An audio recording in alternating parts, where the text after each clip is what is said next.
Começa agora mais um episódio do nosso Santo Flow Podcast. Deus abençoe a você e toda a sua família. Senta aqui nessa mesa com a gente que a conversa hoje vai ser extremamente especial. Vou apresentar daqui a pouquinho o convidado de hoje. Antes eu quero agradecer a você que está aí do outro lado acompanhando aí a nossa programação. É uma honra ter você aí do outro lado junto conosco nesse podcast de hoje, tá bom? Seja qual for a plataforma digital que você acompanha aqui a nossa conversa. Quero dizer que esse episódio acontece em nome do aplicativo Hello, o aplicativo católico mais acessado no mundo, 500 milhões de downloads. O que é que você acha?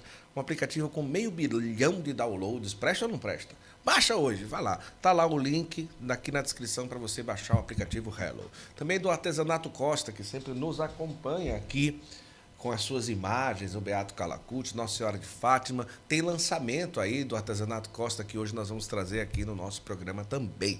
Arte Piedosa, tem criança em casa? Animação digital católica é no Arte Piedosa. Tem o filme do Pequeno Francisco, está saindo o filme do Padre Pio. Quem tem criança em casa é católico, assiste um pouquinho de TV, de celular, tem que ter Arte Piedosa, a plataforma sensacional para criança, tá bom? Sabatina e camisetas, vai ter primeiro Eucaristia, Crisma, vai ter evento para grupo de oração, acampamento, não sei o que, seja o que for, Sabatina e camisetas. Não precisa dizer, quem vai fazer a arte da camiseta? Não, liga para lá, eles já vão fazer a arte, já vão te entregar pronta a arte, você vai aprovar, quando menos espera, rapidinho vai chegar a remessa de camisa com qualidade, com preço para qualquer lugar do Brasil. São especialistas em camisas personalizadas católicas. Sabatina e camiseta. Tire a dor de cabeça de fazer camiseta para evento com a Sabatina, tá bom? Obra de Maria, peregrinação. Estamos indo agora, voltamos agora da Itália esses dias. Estamos indo agora em outubro para o Congresso de Cura em Lourdes, que finaliza no Congresso de Nossa Senhora, Congresso Internacional Mariana em Fátima. Estamos aí com as malas prontas para outubro. O preço está muito bom, você precisa aí escolher logo o seu destino com a Obra de Maria RDP Viagens. Centro Universitário Católico Ítalo Brasileiro, a nossa casa aqui em São Paulo, você já sabe, 50 cursos de graduação, mais de 80 cursos de pós-graduação, tudo católico, tudo com princípios católicos e com uma excelência de ensino elevadíssima. Mas agora eu vou falar para você do convidado de hoje. Ele é padre aqui na Arquidiocese de São Paulo e é pároco de uma das igrejas que mais confessa o povo de Deus no domingo. De 8 às 10 da noite, no domingo, tem confissão por lá. Ele também ficou muito conhecido aí nas redes sociais pela sua forma totalmente peculiar, animada, dinâmica de divulgar as coisas da sua paróquia. Até o roteiro de como chegar à paróquia de metrô ele fez. É ele, Padre Cássio da Santa Generosa, é assim que ele é conhecido. Padre Cássio da Paróquia Santa Generosa em São Paulo, ele é o nosso convidado do Santo Flow. Seja bem-vindo, sua bênção. Deus te abençoe, Guto. É com grande alegria que eu estou aqui hoje, né? Para comunicar a beleza da nossa fé. Eu estou feliz pra caramba do senhor estar aqui. Eu já conhecia o Padre Cássio, já tinha escutado falar, não conhecia pessoalmente. Mas quem falou muito do Padre Cássio aqui foi a Annalise, a Aninha, não foi? A Aninha. A Aninha é um doce, né, padre? É exatamente. A Aninha é a menina que eu batizei através da Ritinha. E é uma maravilha, uma criança que sabe todas as orações, tem uma consciência impressionante. Eu faço uma pregação do Evangelho e digo aí, Aninha, como é que é? E ela retoma, ela refaz, ela consegue dizer todas as coisas que eu tinha dito na homilia. Então, não é? É uma menina de 7 anos que presta atenção, vai todos os dias saindo para a missa agora. Então, impressionante. A Annalise é uma coisa fora de série. Uma menina realmente... E ela começa assim, eu sou católica. Eu sou Annalise, a menina tenho católica. 7 anos, sou católica.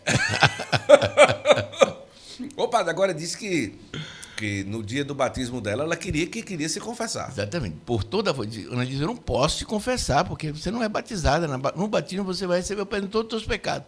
Mas vamos fazer um negócio. Já que você quer de qualquer jeito, então vamos fazer assim. Mas não é sacramento. Certo. Você quer falar dos teus pecados, não é isso? Eu quero, padre, quero sim. E ela foi. E ela fez uma confissão que não era confissão. Sim.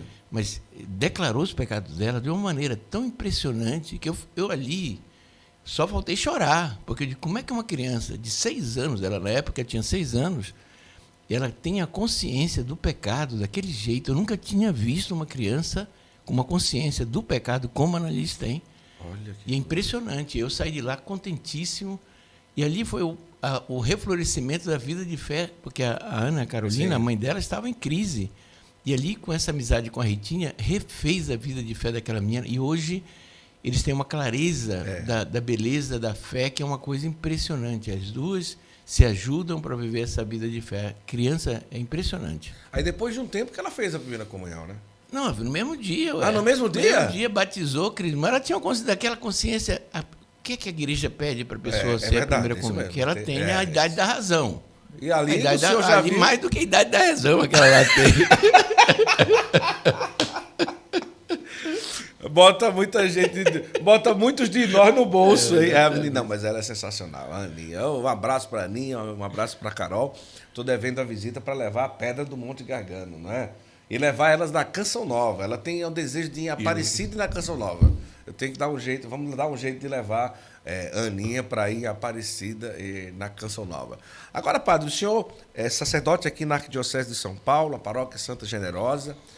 Antes de falar um pouco da vida do senhor, só para localizar, a Paróquia Santa Generosa em São Paulo fica ali praticamente no centro de São Paulo, né? Exatamente, é o metrô Paraíso, não tem erro. São Paulo todo mundo conhece, a Avenida Paulista.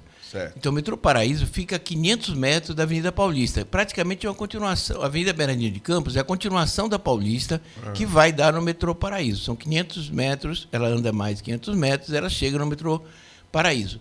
Então é muito fácil chegar. Eu digo assim para você, se você chegar no metrô Paraíso, em qualquer lugar, você vai saber, qualquer estação de metrô você vai ver e vai chegar, vai a Sé Paraíso, não tem jeito. Ou, né, vai chegar no metrô Paraíso. Chegando no metrô Paraíso, você pode subir, tem 4 subidas. Certo. Você vai encontrar o quê? Você vai encontrar a ortodoxa, lindíssima. Eu, quem dera, eu tivesse uma igreja daquela. Ixi, Maria. Com um estacionamento imenso, uma igreja que cabe... É ortodoxa, não é católica, né? Então ela está lá. E depois você olha para o outro lado, você vai ver a igreja de Santa Generosa, pequenininha, perto da Rádio Capital. Não tem jeito. Você subindo em qualquer, descendo em qualquer subida, saída do metrô Paraíso, você sobe, você vai olhar, você vai conseguir ver a minha igreja Santa Generosa. Não tem erro. É só perguntar onde é que Santa Generosa, pode ser que o pessoal não saiba. Viaduto Santa Generosa. Antigamente, no Viaduto Santa Generosa, ficava a igreja, a antiga igreja Santa Generosa. E agora é a estação do metrô. Agora é a estação do metrô. Olha que sensacional. Agora o senhor é natural de onde? Eu sou natural de Macapá, no Amapá. Olha só. Meus pais são nordestinos, são do Rio Grande do Norte. O senhor lembra a cidade, não? Santa Cruz. Ah, Santa Cruz, do Rio Grande do Norte? Vera Cruz e Santa Cruz. É meu pai e minha mãe. Mas Santa Cruz... Santa Cruz é o sertão. Eu sei. Caicó, não, perto eu de... conheço ali. Mas não é onde está a Santa Rita, não é? É Santa Rita, exatamente. Não tem a imagem de Santa tem Rita a imagem de Santa Rita. de 58 tem, metros. Exatamente. A imagem de Santa Rita. Que hoje é a maior a imagem estátua católica do Brasil. Santa eu não Rita. Sabia que era, não sabia. Agora está construindo lá em São Miguel, o São Miguel de 70 metros, que vai ser a maior católica do mundo, onde eu moro lá, em São Miguel. Mas Santa Rita, 58 metros. Ela, eu acho que, se ela não for a maior, eu acho que é a segunda maior. Mas é Santa Rita, e é grande, o pessoal gosta lá de Santa Rita. Santa Cruz. Agora, o senhor já nasce numa família católica desde pequenininho, como que é? Meus pais casaram no Nordeste, em Natal, certo. Né? Casaram e foram para... Tinha uma indústria, Icome. E eu fui, meus pais foram para Macapá. Era indústria de quê? Lá, hein? Indústria de quê? Lá é mineração. Tinha uma mineradora, uma grande mineradora que estava explorando manganês. Ah, manganês, certo. Assim, 60 anos atrás, 70 anos atrás. E meu pai chega, então, 60 anos atrás, chega lá no Amapá, mais de 60, meu irmão tem quase 70 anos, tem 70 anos atrás, chegou lá, e aí trabalhou na Icome, que tinha... Era uma carioca com americano. Era um carioca que conseguiu o capital americano e fizeram uma vila impressionante, 2.000 casas, 2 vilas. Uau. Uma onde se explorava manganês, que ficava 200 quilômetros, com estrada de ferro. Uma coisa maravilhosa. Eles fizeram um trabalho maravilhoso da exploração do manganês. Super protegeram a floresta, um trabalho muito bem feito. Hoje o pessoal critica, mas um trabalho bem feito. Sim. Vamos dizer, eles tiravam ouro, faziam teste e não mexiam no ouro. tinha ouro na região, eles sabiam que tinha ouro, mas era proibido. O meu tio trabalhava nessas escavações e ele descobria ouro e dizia, não, nenhum funcionário podia tocar naquilo lá. Era um respeito que eles tinham. O negócio era manganês. Era manganês, ele não podia explorar outra coisa. Uau. Então, uma coisa... E aí fizeram essas 2 vilas, o pessoal traziam professores do sul do Brasil para a gente trabalhar, para a gente estudar. Aí era uma escola magnífica, tinha quadra, esporte, tinha tudo. E tudo. Tudo, para 5 mil pessoas, por anos e anos, por 50 anos exploraram manganês e deram mais um trabalho para 5 a 10 mil pessoas trabalhando em função daquela uma coisa fantástica. E ali eu via a diferença social, né? Porque eu via, nós éramos pessoas grandes, vamos dizer, tudo bem alimentadas, né? Tinha supermercado próprio, tudo, cinema, tinha tudo. Cinema? Cinema, tinha tudo. Ele tinha é como Jari. Fizeram uma cidade. Fizeram uma cidade. 2 cidades. Uma na Serra do Navio, lindíssima, montanha. É um lugar lindíssimo. Eu nasci em Serra do Navio, hospital primeiro mundo. Tinha o menor índice de mortalidade infantil do Brasil. Era Serra do Navio e Santana. Os dois lugares onde a ICOME tinha... Sim. Mas é isso, é uma coisa fantástica. E eu vi a diferença social, porque a gente era do lado da cidade, tinha a cidade dos pobres. Sim. É Santana, e aí o pessoal... E eu ficou na minha dinâmica, meu pai era muito religioso, meus pais são religiosos, rezavam o texto todos os dias, ia à missa todo domingo, todo dia meu pai ia à missa. Então, o que acontecia? A gente via a diferença que existia entre nós e a toda a população. A gente tinha privilégio. A gente ia para a universidade, a gente ganhava todas disputando com pessoas sim. A gente ganhava, porque a gente tinha estudado, o resto tinha estudado bem, tinha uma escola boa, a melhor escola. Então eu via a diferença social e aquilo me tocava já. Eu digo, não pode ter um grupo tão privilegiado, ou esse grupo privilegiado tem que ajudar os outros a fazerem a sua vida. Não pode ser uma graça que eu recebo, eu tenho que passar para o outro. Sim. Então, isso para mim era muito claro. Já como criança, já como crescendo, essa questão da social era muito forte na minha vida. E aí, com 15 anos, 16 anos, eu fui para o Colégio Agrícola em São Paulo. Tinha uma onda lá, falava de colégio agrícola tal, na minha cidade. Veio sozinho? Eu vim com um grupo de pessoas de lá, sozinho. Né? Meus pais deixaram, eu vi, não sei como deixaram. É verdade, porque eu saí 15 anos, né? 15 anos, moleque, né? 16 anos.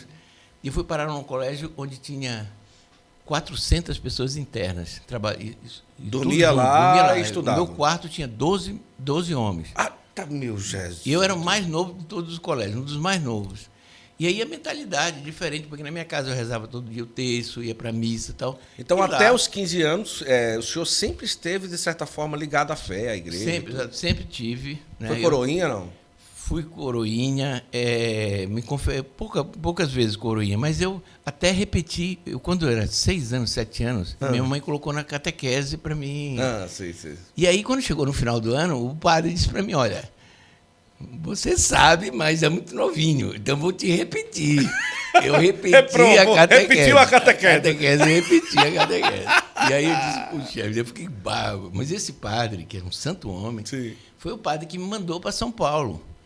Porque eu participo de um movimento chamado Comunhão e Libertação. Comunhão e Libertação. E aí ele disse, olha, tem um pessoal de Comunhão e Libertação lá em São Paulo, eu quero que você vá para lá.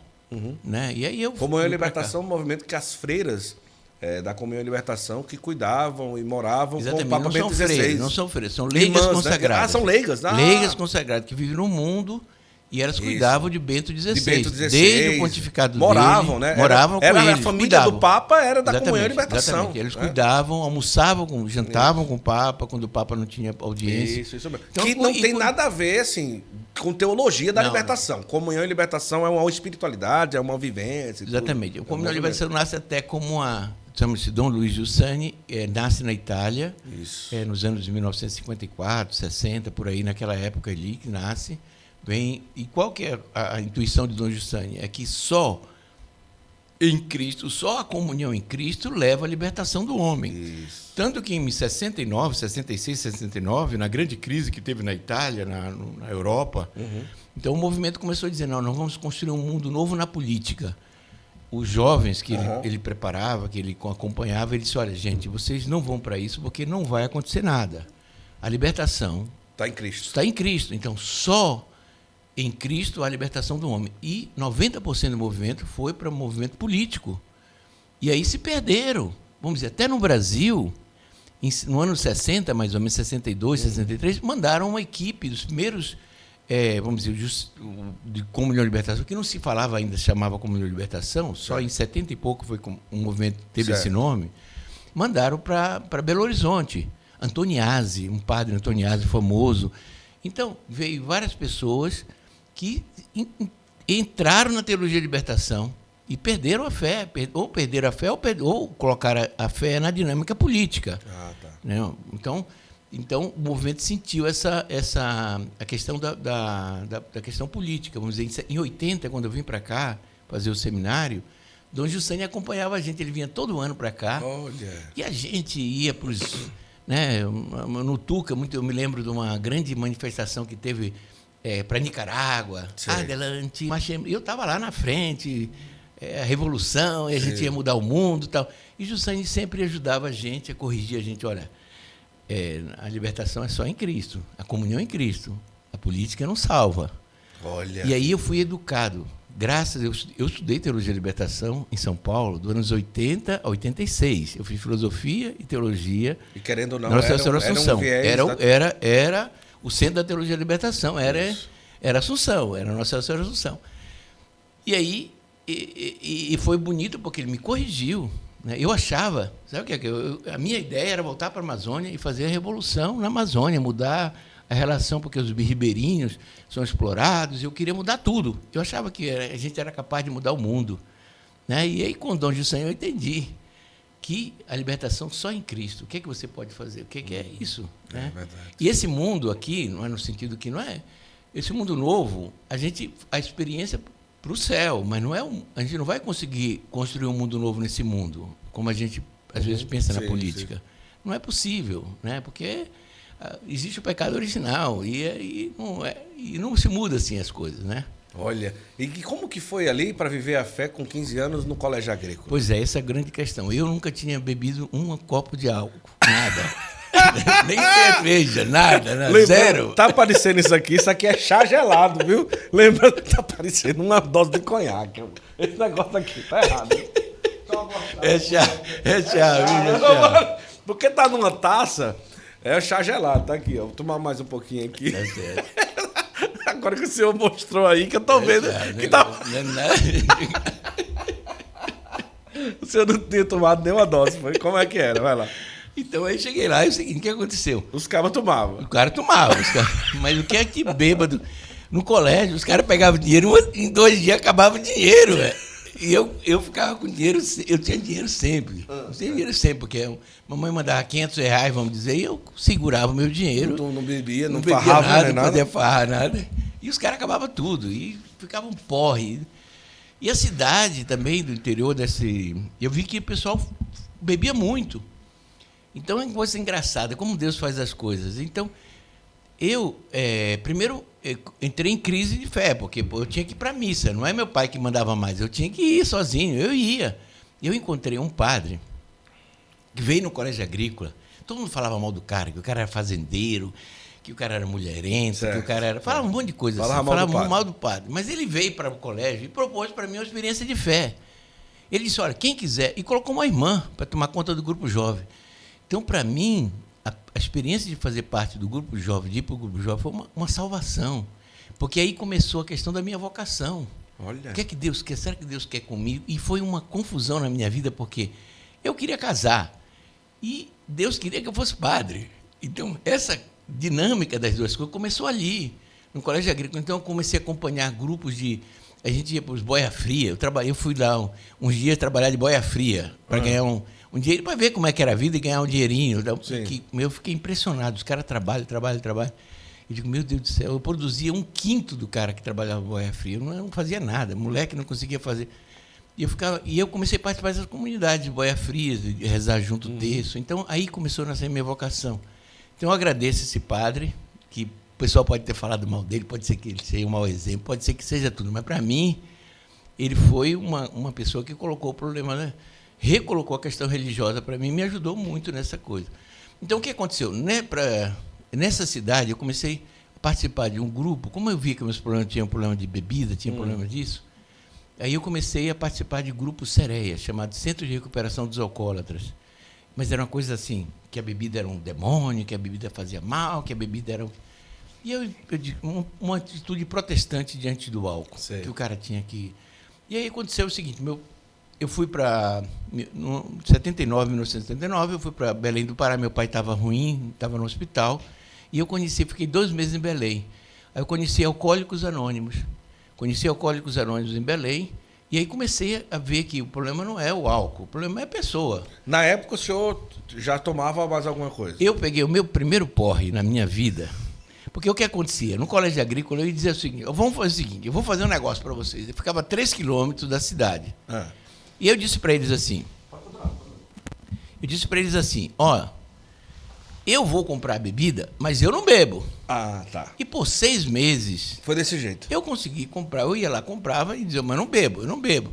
Aí os caras disseram um dia, ó, hoje você vai beber e nós vamos comprar. Eu disse, tá bom, vai fazer o quê? Eu disse, não sei o que lá, não, eu vou lá, não. E terminei, eu bebi tanta cachaça que eu me lembro, que eu fiquei porre mesmo. Eu caí, eu fui tomar banho no banheiro. Caiu? Eu caí, eu fui dormir. Eu desmaiei, eu tive uma coma alcoólica, não sei o que é que eu tive. Eu não lembro de nada.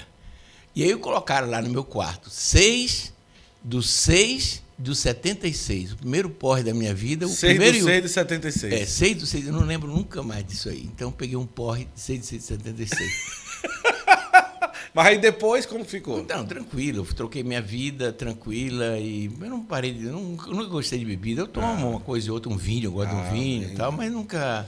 E aí o que aconteceu? Em Belém, em Macapá foi interessante porque eu conheci o Alcoólicos Anônimos, fui para Macapá. Mas o senhor conheceu os Alcoólicos Anônimos e ia para ser como voluntário, para ajudar? Não, eu ia lá para reunião, porque eu tinha interesse com a bebida. Porque meus amigos tinham problema com bebida. Os amigos, olha, isso aí o senhor E foi a atrás para cidade... ver se... E aí a minha intuição, Deus usa Para ver se disso. ajudava, era. Como é que eu vou ajudar? Como é que eu vou ajudar esse cara a sair dessas coisas? Sempre assim na minha vida acontece isso. Um problema e Deus fala para mim, olha, tem esse problema, como é que você vai? Entendi. Aí o que aconteceu? Voltei para Macapá, encontrei 2 membros de Alcoólicos Anônimos que não estavam em ação, não tinha nenhum grupo na cidade, e eu peguei os 2 caras, conversei, vocês querem montar um grupo de Alcoólicos Anônimos? Eu ajudo vocês. E aí, em 3, 4 meses, um ano que eu fiquei lá, eu levei um monte de gente para lá e começou a Alcoólicos Anônimos. Então, eu sou conhecido na cidade de Macapá como fundador de Alcoólicos Anônimos. E hoje, tem 10 mil pessoas recuperadas dessa experiência em Macapá. Graças a um menino de 19 anos. Olha que coisa. Ia começar depois, mas começou comigo, né, uma obra grande. Então, para dizer isso assim, que não é por nada. Quando a gente se coloca à disposição e vê os problemas, enfrenta os problemas, a partir de uma questão de fé, acontece coisas impressionantes, como aconteceu essa coisa. Então, olha. Agora, ali com 19, aí a partir de qual momento que começa a fagulha dentro do coração para ser padre? Pois é, eu já, no colégio agrícola, já tinha esse negócio. Já começou a despertar a questão da vocação. E eu sempre, meus pais, eu sempre digo assim, meu pai queria ser muito padre. E eu digo, posso ter interpretação errada, uma vez ele tinha uma enxaqueca muito grande e domingo ele ficava com enxaqueca. E ele disse, eu não sirvo para ser padre, e casou com minha mãe. Eu acho que é por causa disso, por causa da enxaqueca. Rapaz. Meu pai, objetivamente, ele disse, como é que eu vou fazer domingo, eu estou doente, como é que eu vou celebrar a missa? Todo domingo ele tinha isso, enxaqueca. Então, ele casou com a minha mãe e eles rezaram muito pelas vocações. E então, na família, veio já, quer dizer, eles rezaram pela gente. E eu dizia assim, sinceramente, eu lutei a minha vida inteirinha. Eu aceitei de ir para o seminário, eu nunca fui para o seminário. Na verdade, eu morei em casa primeiro de universitários, a filosofia. Certo. Eu vim para São Paulo e eles me disseram, não, aqui na casa de padre, aqui tu não pode ficar. E aí eu fiquei numa casa com universitários, fiz filosofia. E na teologia eles me aceitaram na casa do movimento, dos padres do movimento Comunhão de Libertação. E aí fiquei na casa Então, mas sempre foi para mim uma questão, dizer, eu não quero ser padre, mas Deus quer. Como é que eu faço? Aí cheguei, terminei a teologia em 86, metade de 86 eu terminei, porque eu fiz um ano em 2, eu fiz à noite, aí terminei em 86. Fui para a Itália e cheguei com o Dom Giussani e disse, Dom Giussani, é o seguinte, o Dom Giussani é o fundador do Comunhão de Libertação, que me conhecia, porque ele vinha no Brasil várias vezes, ele me conhecia. Eu disse para ele, olha, eu tenho um problema, Eu pessoalmente não quero ser padre. Eu não sirvo para uma coisa, é para super-homem. Eu não sou super-homem, eu sou um homem normal. E eu vejo que essa vocação, eu não consigo. Como é que eu vou ser fiel à minha vocação? Como é que eu vou ser... Então, eu chorei, um ano inteiro que eu chorei na minha vida. Nunca chorei na minha vida. Um ano inteiro chorando, porque eu não conseguia decidir ser padre. Não conseguia. E aí ele disse para mim uma coisa muito simples, primeira coisa.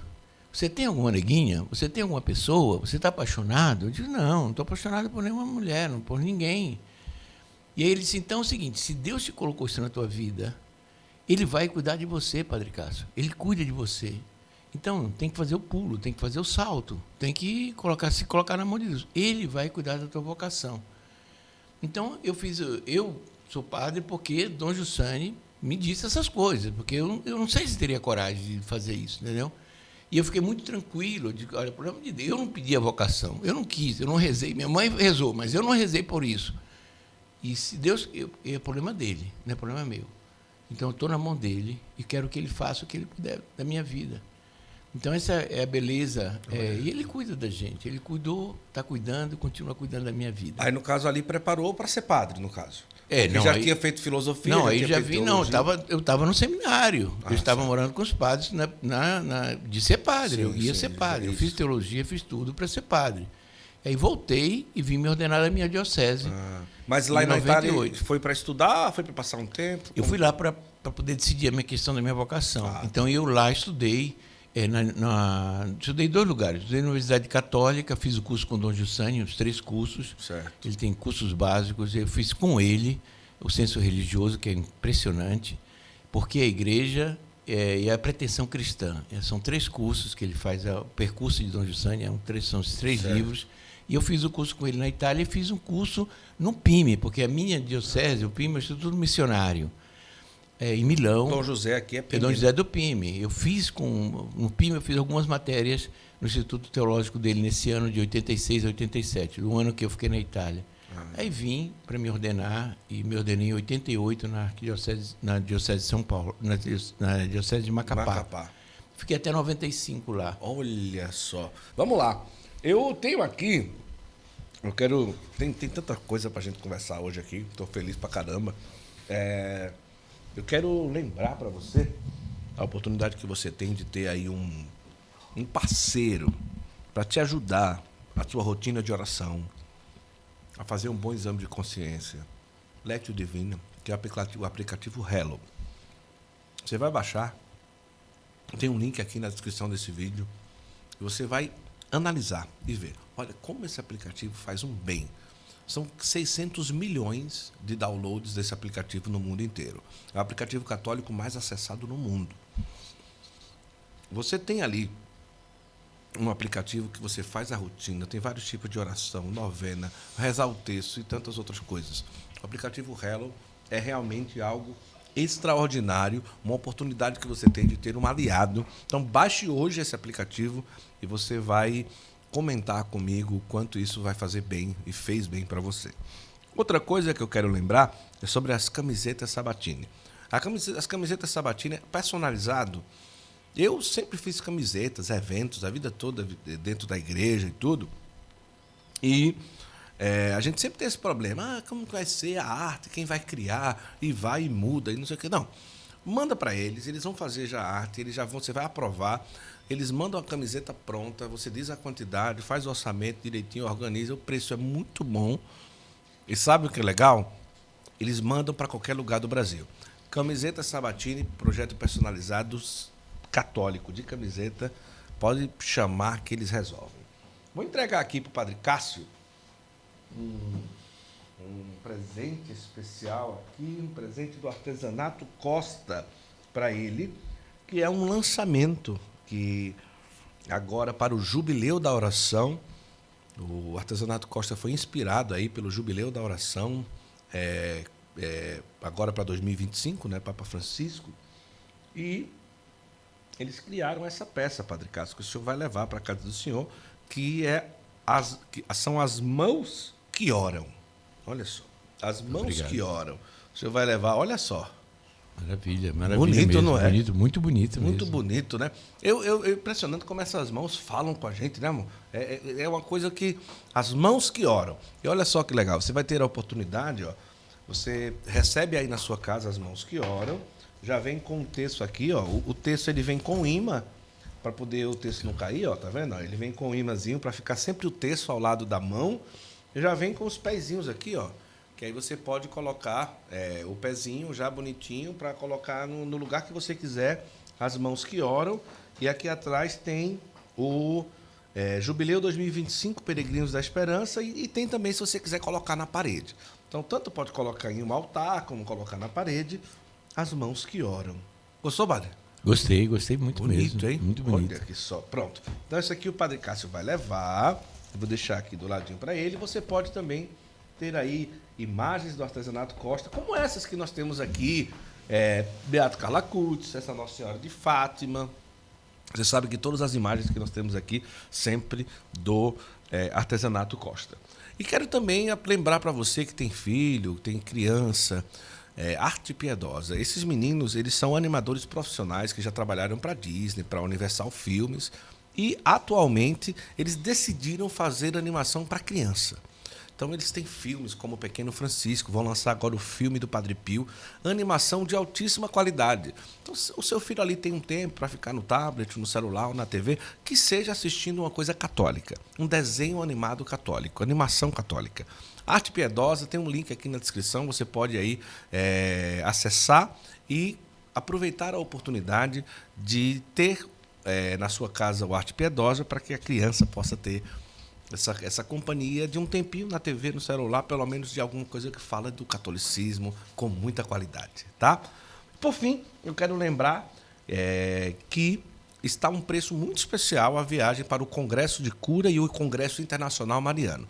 Começa em Lourdes, vai terminar em Fátima. São 13 dias de viagem, nós vamos passar por Barcelona, Salamanca, Santiago de Compostela. Vamos em Ávila, na terra de Santa Teresa. Nós vamos também passar por... Claro, vamos em Fátima, em Lourdes. E um preço bem especial. E você vai dizer, olha, eu quero ir com o Santo Flow, que a gente vai junto no ônibus, rezando, brincando, sorrindo, cantando. Vai ser uma grande alegria, vai ser bem animado e a gente vai estar junto lá. Então entre em contato com a RDP Viagens, está aqui o contato para você falar no WhatsApp e entrar em contato com eles. E aí, padre, o senhor chega aqui para a Arquidiocese de São Paulo, de volta. Quando chega, já vai para onde trabalhar? Eu terminei então o mestrado em 2000, certo. E aí o meu pároco, o padre Vando, que eu moro hoje, né, que é o padre grande amigo meu de caminhada, do movimento, a gente conheceu já, em 80 eu conhecia ele, não era padre ainda, ele me convida para vir trabalhar na paróquia da PUC, na Universidade Católica, trabalhar, ser vigário dele na paróquia da PUC. O meu bispo de Macapá aceitou essa possibilidade. Então, em 2000, eu vim trabalhar lá na paróquia da PUC. O que é que eu encontrei? Uma paróquia, na PUC a gente tinha, era uma igreja casamenteira, mas não tão casamenteira.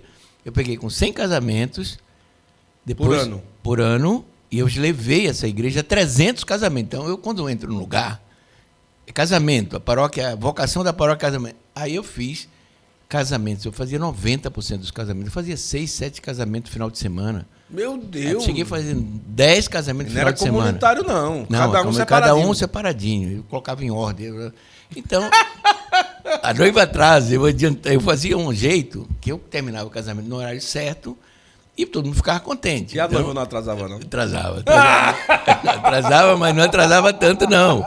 Não atrasava tanto, não, porque o casamento dela era diminuído, então ela tinha esse problema, porque tinha outro casamento do lado.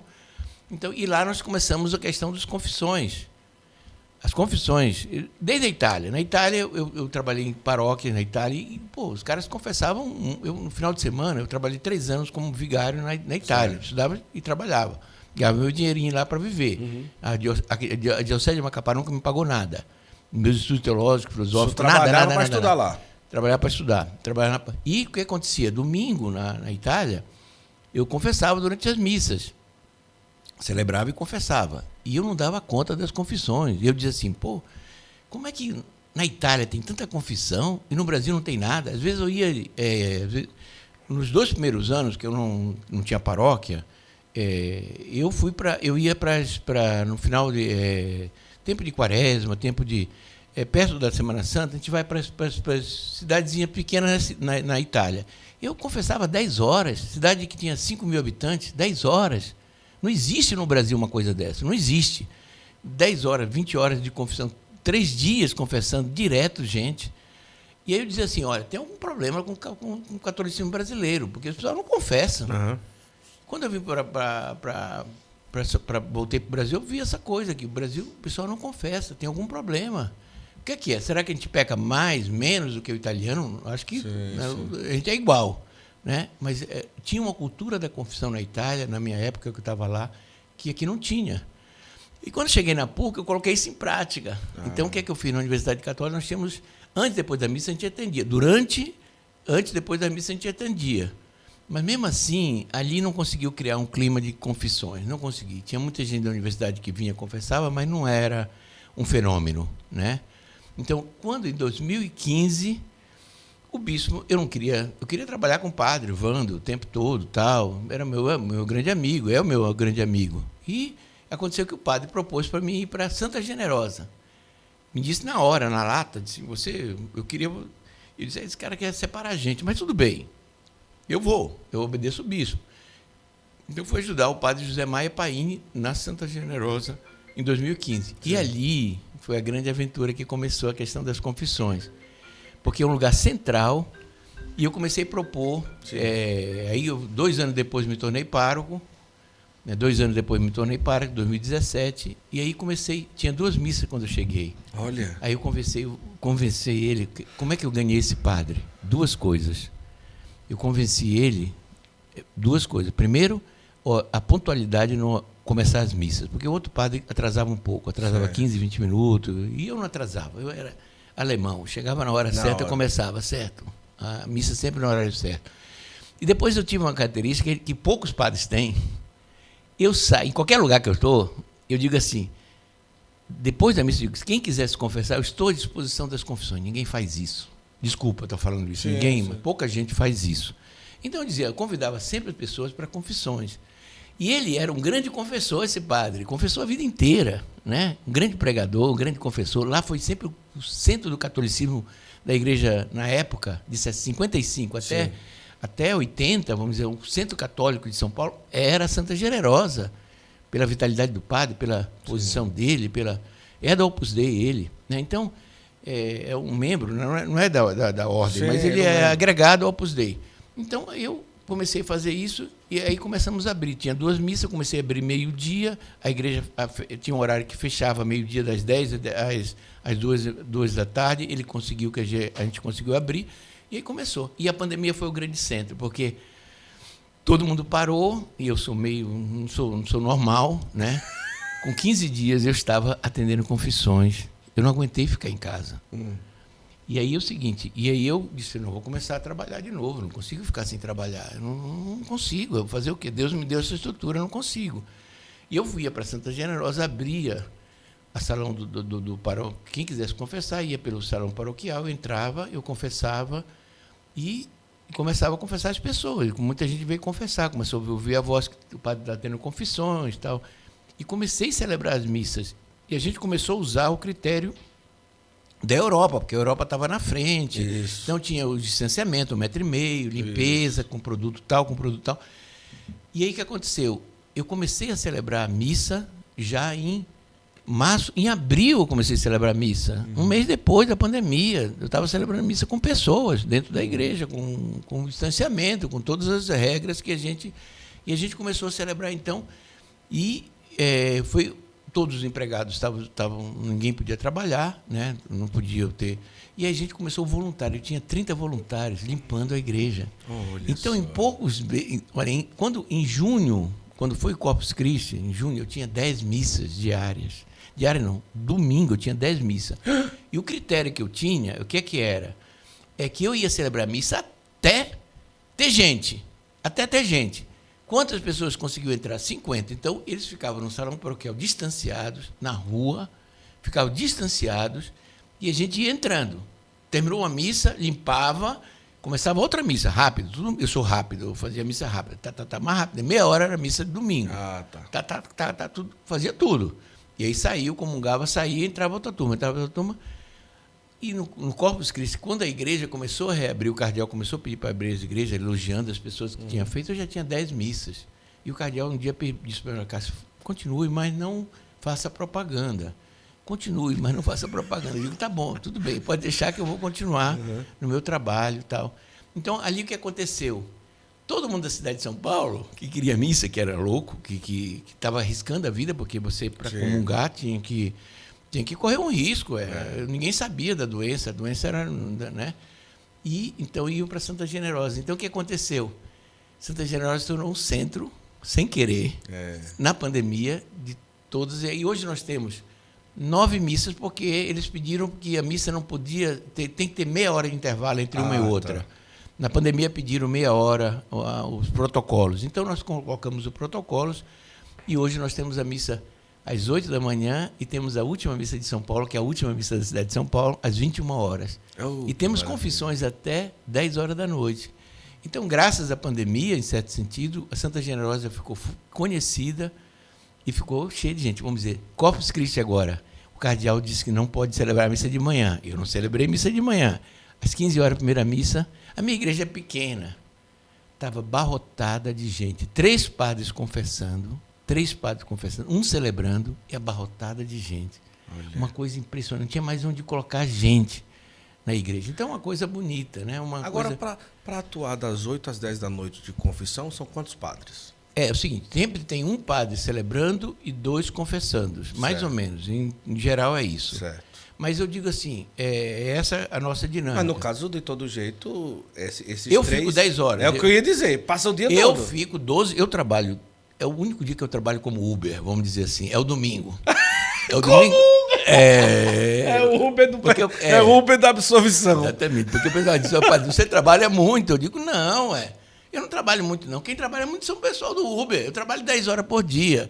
Os caras trabalham 12 horas, então eu não trabalho muito. No domingo, sim, eu chego a encostar no Uber, mas tem Uber que trabalha 15 horas, aí é loucura, né? Mas aí, no caso, o senhor passa ali 12 horas? Eu fico lá. Das 8, eu vou sair às 12, eu vou sair às 22 horas. Depois, 22h15 eu saio. Entre celebrar a missa e confessar? Eu tenho meia hora, 15, 20 minutos para comer, para almoçar. Eu tenho 40 minutos para tomar de um sono, porque senão eu vou tratar mal as pessoas.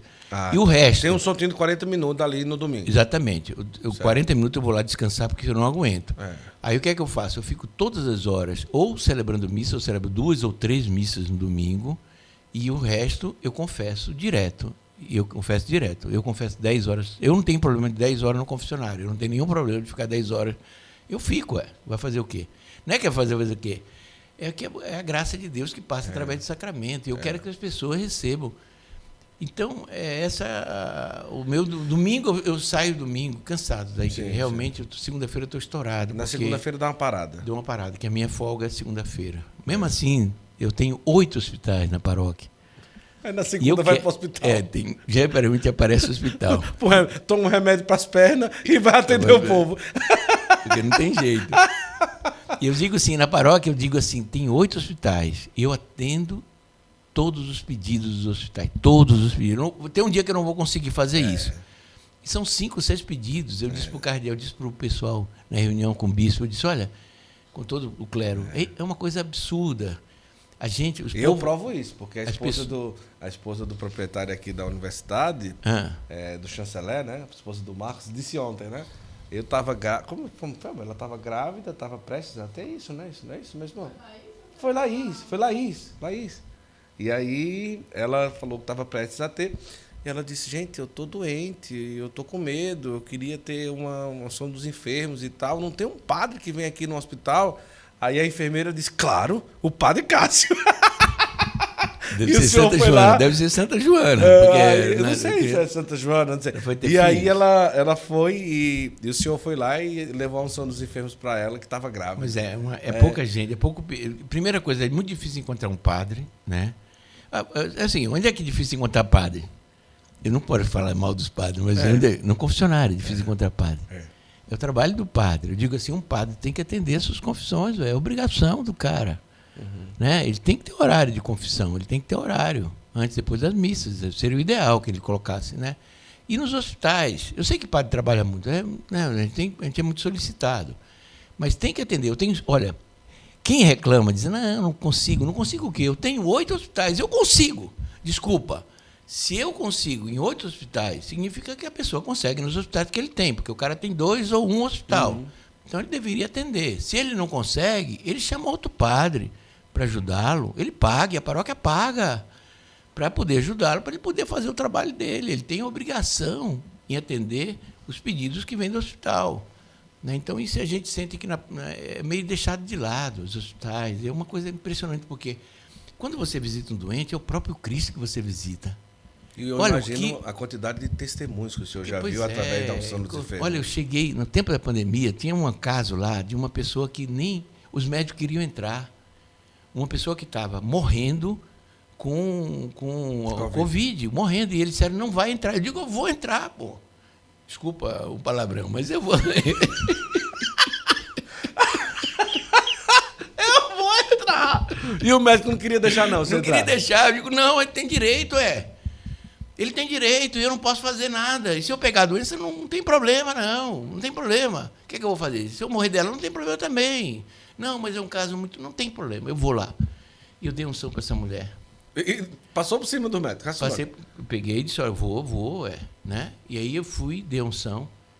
E depois de um mês, essa mulher veio agradecer. Eu estava morrendo, eu ia ser entubada, padre. Olha. E você chegou lá.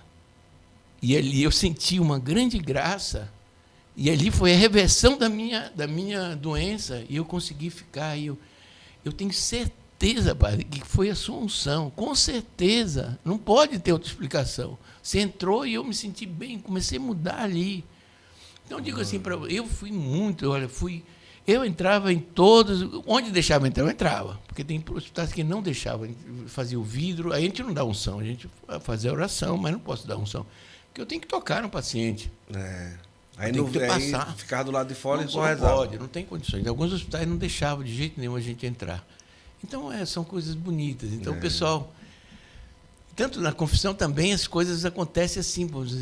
A gente confessa tanta gente. Eu nunca vi um negócio desse na minha vida. Mas ainda no hospital, você chegou a pegar o Covid? Peguei o Covid, mas peguei depois. Peguei muito depois. Mas mesmo indo ao hospital? Nunca peguei. Nem paróquia. Paróquia é uma coisa, eu dizia assim, tem alguma coisa nessa paróquia, porque veio uma multidão de gente, vinha uma multidão de gente em contato com as pessoas. Eu e todo mundo tinha contato. Eu confessava, a pessoa não podia confessar de 2 metros. Não era por telefone, nem nada. Tinha que escutar. O cabo não ia gritar os pecados, né? Tinha que ser numa sala, no confessionário. Tinha que ser assim, ter uma distância. Mas, e ninguém pegou, no período da coisa, ninguém pegou. No período brabo da doença, ninguém pegou na paróquia. Não se via notícia de Covid. De pessoas pegarem na paróquia. É uma coisa impressionante. Agora, essa questão da confissão, imagino também a quantidade de histórias que deve ter por alguém mudar de vida ou renovar a sua vida pela confissão, não é? Porque uma paróquia que tem muitas confissões acaba motivando aquela pessoa que está há 10 anos, há 20 anos, há 15 anos, meio que cria uma predisposição especial para dizer, não, se essa paróquia passa de 8 às 10 da noite confessando, é meio que eu tenho que fazer isso também. O senhor já viu muitas histórias, pode contar algumas? Tem gente de 40 anos, de 30 anos, de 10 anos. Tem gente que vem e diz assim, eu vi o seu vídeo, né? Vi o seu vídeo e eu tive coragem de confessar uma coisa que está 30 anos na minha vida. Entendeu? Mas é normal. Eu digo assim, é uma coisa impressionante, porque é como se eu abrisse o coração da pessoa e diz, olha, você não pode ficar com esse peso. Não é justo, não é humano. Deus não quer que você carregue isso, não quer. Por mais que o mal tenha sido tão mal na tua vida, que tenha feito tão mal, não é justo. Deus não quer isso para ti, Deus quer te livrar disso. E tem um lugar da misericórdia, tem um lugar que Jesus diz para ti, como diz para a mulher lá de Naim, mulher, não chores. Jesus quer dizer para você, não chora, eu te perdoo. Então, essa coisa, a experiência da confissão é Deus através do sacerdote, que levanta, que ressuscita, que te... Então, é uma coisa do outro mundo. Então, eu não posso não querer ficar 3, 4, 5 horas no confessionário. Eu não tenho esse direito.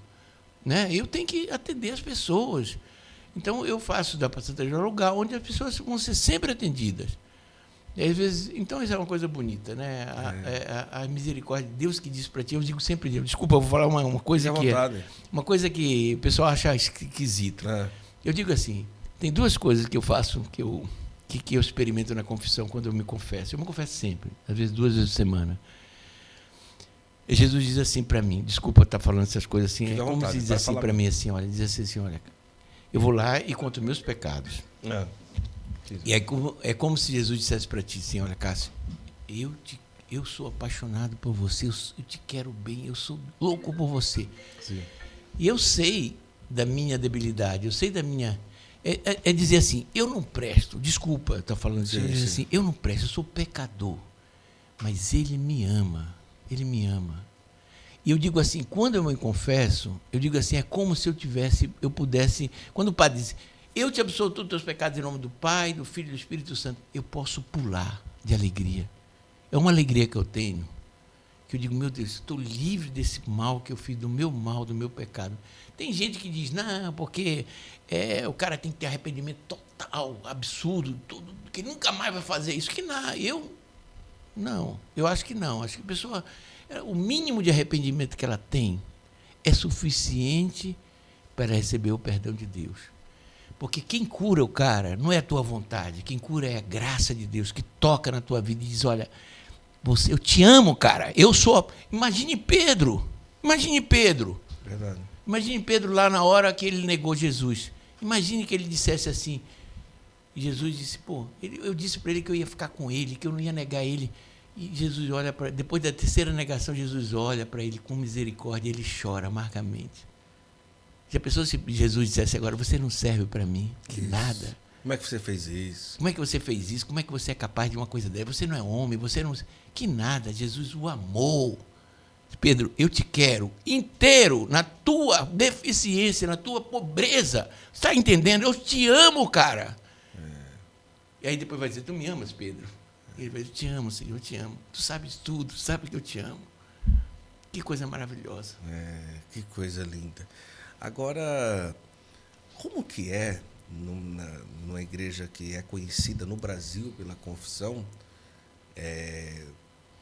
a respeito dos casais que não podem se confessar? Deve aparecer também muita gente desejosa de uma conversa, de um aconselhamento. E como que o senhor tem tratado essa situação toda lá? É uma situação muito complicada, né? Porque é um limite que a gente tem, né? Não sei como resolver essa questão.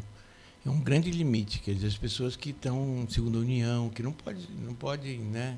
Não pode comungar. Então é uma situação. O Papa tentou resolver isso porque é verdade que na origem do casamento tem muita inconsciência, porque o que era? A falta de inconsistência, inconsciência também. Casou sem saber o que estava fazendo, porque o sacramento é uma coisa fantástica, mas precisa consciência total da pessoa para receber, especialmente o sacramento do matrimônio, que é da maturidade cristã, como um padre, E o matrimônio é isso, então tem que ter uma consciência clara que a finalidade não é que eu vou fazer. Porque tem muita confusão no casamento, né? O homem acha que a mulher vai fazer ele feliz, mas não vai fazer feliz, não, desculpa. Quem te faz feliz é o Cristo. Porque o outro não é tua metade, não existe isso, que o outro é metade que vai completar, que não sei o que lá. Não existe essa coisa, quer dizer, o casamento é feito para dar glória a Deus, para caminhar para Deus, né? Então, se o casal não sabe disso, ele acha que o outro vai resolver a deficiência dele. Verdade. E não vai resolver. Tem uma historinha que o padre contou, um pouquinho longa, sobre o casamento, que ele diz o seguinte, tinha um casal na Itália, um bispo que fez a pregação do retiro agora do movimento a nível internacional da Fraternidade, Comunhão e Libertação. Ele contou uma história muito bonita. Tinha um casal na cidadezinha dele que era muito unido. Andava de bicicleta, estavam sempre juntos, se amavam, se beijavam. Um casal perfeito, perfeito, perfeito. E aconteceu, andando de bicicleta, o carro passou por cima do marido, matou o marido. E a mulher ficou sozinha, com os filhos e tal. E depois de 2 anos, o padre foi conversar com ela, porque chocou a cidade inteirinha, cidade pequena. E ele perguntou, mas olha, que coisa lamentável, teu marido. Ela disse, não, foi uma graça de Deus. O quê? Foi uma graça, padre, porque eu despejava no meu marido, eu não tinha minha vontade, eu colocava tudo para ele, ele resolvia todos os meus problemas, resolvia toda a minha vida. Eu não tomava decisão nenhuma, ele tomava todas as decisões e eu não dizia eu. Então, nós éramos unidos, mas eu não existia. Então, quando ele morreu, eu tive que assumir as crianças, eu tive que dizer eu, para Cristo, para Jesus. E aí eu entendi que eu tinha vivido o casamento de uma forma que não era, porque é para ele, né? Então, eu estou dizendo isso só para dizer isso, porque às vezes a gente espera, e às vezes a pessoa até o casal pode viver desse jeito, né? Um achar que basta o outro e ficar na vida entre dois, se amam, perfeita, mas não, o casamento não é para isso, é para dar glória para Deus, é para dizer eu a Cristo em todos os momentos e para levar o outro para Cristo, né? É uma companhia por destino. Que maravilha o casamento. Verdade. Olha que lindo, hein? Olha, 4 a 7 de julho nós estaremos na Expo Católica. Promagno Eventos, a maior feira católica do Brasil. Vai ter a Tecnochurch, que é a feira de tecnologia católica também. Nós estaremos lá. E eu quero convidar você a estar também nesse grande evento que vai acontecer de 4 a 7 de julho, aqui em São Paulo, no Promagno Eventos, que já é aí de praxe. A gente já vai da Expo Católica desde 2011, né, amor? Um evento sensacional, é algo vale muito a pena. Vamos nos encontrar lá. Lá nós vamos ter também a primeira feira de podcasts católicos do Brasil. No estúdio do Santo Flow, na Expo Católica, vários podcasts do Brasil inteiro vão ter ali um momento para gravar um podcast lá na Expo Católica também. Então a gente espera encontrar você por lá, vai ser uma alegria enorme, tá bom? Eu quero aproveitar aqui também e entregar esse livro aqui para o Padre Cássio, que conta toda a história aqui do Centro Universitário Católico Ítalo-Brasileiro. 75 anos, tá? Uma universidade verdadeiramente católica. Você vai escolher o curso que você quiser, são mais de 50 cursos de graduação, 80 cursos de pós-graduação, e você... Perdão! Fala, meu São Miguel. E você vai ter a oportunidade de escolher o seu curso com alguém que tem uma excelência naquilo que ensina e, acima de tudo, tudo baseado nos princípios católicos. Então, escolha, acesse o site hoje do Centro Universitário Católico Ítalo-Brasileiro, e ali você vai escolher o curso. Pode ser a pós-graduação, curso de extensão e tantas outras coisas. Eu acho que vale a pena você conhecer aqui a universidade e fazer aí. Tem vários cursos à distância, tem curso presencial e você vai aí ser um aluno aqui da Ítalo-Brasileiro. Por fim, eu quero convidar você a conhecer São Miguel Arcanjo. Estamos lá construindo a Gruta do Arcanjo. Você está vendo aí imagens na tela.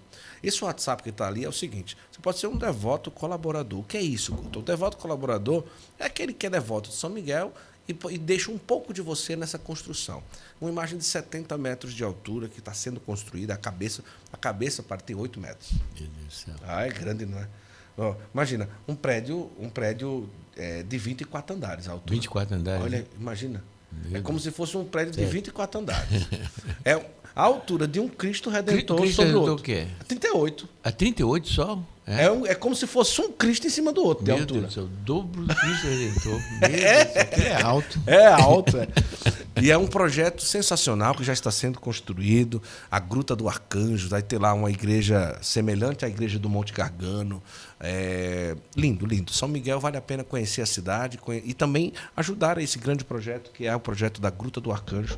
E aí, com esse WhatsApp, você diz: eu quero colaborar, porque eu sou devoto de São Miguel, eu quero doar um pouco do que eu tenho para construir esse lugar em honra a São Miguel, um dos maiores complexos em honra a São Miguel do mundo, tá?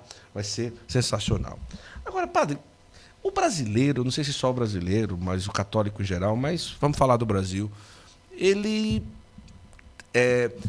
tem uma certa limitação em entender o que é confissão, né? Do que realmente é se confessar. Às vezes tem uma dificuldade de distinguir confissão, aconselhamento, partilha, conversa e tal, não sei o quê. No caso lá da Santa Generosa, como que vocês têm trabalhado isso? Porque se tem ali confissão de 8 da manhã no domingo até 10 horas da noite, um que passa meia hora na conversa, como que é esse manejo, esse traquejo para que possa tentar conscientizar as pessoas? E como seria, na opinião do Padre Cássio, fazer uma boa confissão? Só seria assim. Tá, eu digo assim, tem uma confusão, mas ao mesmo tempo as pessoas com o tempo vamos dizer, nos grandes santuários, certo. São Judas, certo. As pessoas vão compreendendo. Vão aprendendo a se confessar, porque precisa aprender, ué. Então, se a pessoa confessa sempre, vamos dizer, a pessoa não confessa, vai lá, quer falar tudo o que aconteceu na história dela e contar detalhes. Então, ela precisa aprender a confessar. Ela tem esse momento que ela quer fazer, ela pode fazer uma orientação espiritual. Então, ela pode fazer em outro momento isso. Evidente, não tem padre para isso, mas ela pode também fazer com um leigo, pode conversar com uma pessoa que tem uma experiência de fé e tal. Mas eu digo, então, tem uma confusão. E tem confusão também nos padres. Porque o que é que os padres fazem? Desculpa, eu estou lá, às vezes eu não queria falar mal dos meus padres, mas tem um padre que fica 10, 15 minutos com uma pessoa, e a pessoa que fica do lado na fila fica com raiva, com razão, Porque, para mim, a confissão é muito objetiva. Você vai lá dizer os seus pecados, nem contar a história dos pecados. Eu fiz isso, né? Contar os seus pecados, né? Então, é muito rápido, é muito simples se confessar. O padre da absolvição, se o padre precisa dar um conselho, uma coisa, ele dá. Mas eu digo assim, e eu acho também, tem outra coisa que eu sempre falo da confissão, que não é um lugar para ajeitar a vida da pessoa. Eu não posso, como padre, ter a pretensão de ajeitar a vida do outro. A minha única coisa na confissão é dar o perdão de Deus. Dizer, ó, Deus te ama, Deus te quer bem. Vai para o mundo, Deus vai te ajudar, Deus vai cuidar da tua vida. Como cuidou da minha, quando eu fui para ser padre, ele vai cuidar da tua vida. Então, ele te perdoa, ele te ama, ele vai cuidar da tua vida. Então, a confissão é para isso. E as pessoas, às vezes, os padres querem, vamos dar uma direção espiritual, querem ajeitar a vida do fiel, querem consertar. E aí não dá certo. Eu acho que não dá certo, né? Eu acho que não é por aí. Eu acho que cada um tem uma opinião sobre essa questão, mas eu sou muito objetivo. A confissão é isso, você diz os seus pecados. Se o padre precisar de algum esclarecimento, pecado contra a castidade, o que é, meu filho, que você fez? É bom dizer o que fez, porque tem várias coisas contra a castidade. Né? Você pode ter um relacionamento sexual com uma pessoa, você pode... Tantas outras coisas que você pode fazer no pecado da castidade. Então é bom explicitar bem para o padre o que você fez. Também às vezes, mas tem gente que fica contando 300 palavrão. Eu não vou contar meus palavrão, desculpa. Então, são coisas que eu não concordo, né? Sim. A pessoa não tem que ficar obcecada contando os pecados que ela tem, mas tem gente que acha que tem que fazer isso. Então, ele vem confessar isso, eu aceito, eu acolho, não vou chamar a atenção dele sobre isso, mas... Então, eu acho que tem essa... Então, em Santa Genebra, o que aconteceu? Tem fila de confissão. Aonde é que tem fila de confissão? Desculpa, vão nas paróquias, não tem fila de confissão. Tem no Santuário São Judas, tem na Nossa Senhora do Brasil, quando eles atendem confissões, eles sempre atendem lá, mas... Né? Tem filas, mas são lugares, tem vários lugares na cidade de São Paulo que tem confissões, não é só Santa Generosa, mas Santa Generosa criou a cultura das confissões. Em São Judas, o confessionário é lá embaixo, na igreja, então o cara está lá, tem às vezes três padres confessando, então aquela fila tem um padre tal, aquela fila tem um... Então criou uma cultura da confissão, e o cara vai. Olha, não existe nenhum lugar que as pessoas que vão na missa, 20% das pessoas que vão em Santa Generosa vão se confessar. Se eu tenho 100 pessoas, 20 pessoas vão se confessar. Se entra 1.000 pessoas em Santa Generosa no dia, 200 pessoas se confessam. Santa Generosa, em termos de proporção, é o maior do que o Santo Judas, do que São Judas, com certeza. Estou falando aqui coisa que a gente pode... confirmar isso matematicamente, se quiserem. Porque o pessoal vai para Santa Genebra para confessar. E eles encontram na igreja o lugar para... E tem gente que nem vai confessar, que vê aquela fila e entra na fila. Eu sempre digo assim, se eu for numa paróquia e dizer, olha, eu vou estender a confissão. Quem quiser se confessar, vai para aquela fila. Se a comunidade for rica, pessoas de grana, tem uma situação... Ninguém vai no confessionário, pobre ainda vai. Porque tem vergonha da confissão. Tem uma vergonha. Você é pecador. Eu sou pecador. Qual que é o problema? eu tenho a mancha do pecado original. Então, o católico ainda tem essa vergonha do pecado, vergonha de ser pecador. Não, é lógico, eu tenho vergonha de ser pecador, mas quem mandou? Deus me mandou fazer desse jeito. Se ele quisesse outra coisa, ele fazia outra coisa, me fez assim. Então, em Santa Gerosa, vamos dizer, o pessoal perdeu a vergonha de se confessar. E vai. E eu digo assim, aqui é o seguinte, desculpa eu estar falando essas coisas aqui, mas eu digo assim, aqui a pessoa pode confessar todos os dias. Todos os dias. E se o padre reclamar, venha conversar, vai falar comigo. Venha falar comigo. Porque eu vou pegar o cara e o cara não vai mais trabalhar comigo. Desculpa. Se quiser todo dia, vai se conversar todo dia. Se ele quiser. E tem gente que confessa todo dia. Tem gente que confessa todo dia. E eu não tenho... eu não vou falar mal das confissões. Tem gente que confessa a mesma coisa todo dia. E não é só isso. Faz confissão geral todo dia. Eu disse para a pessoa, vamos mudar essa confissão. Vamos falar só os pecados do dia. E o cara não quis. Então ele confessa a confissão geral todo dia. Eu vou fazer o quê? Vou abraçar o cara do jeito que ele é. Agora eu vou querer que o cara seja do meu jeito? Não.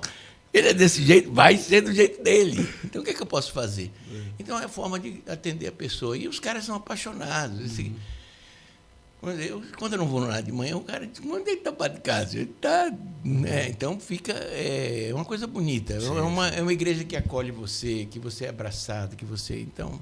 Mas não sei se eu fugi da pergunta. Não, de jeito nenhum. Ô, padre, quem se doa e de uma forma intensa, por exemplo, domingo, 12 horas de trabalho, durante a semana, além do trabalho, da celebração, hospital e tantas outras coisas e tal, recebe muita graça, muita bênção, mas ao mesmo tempo também acaba...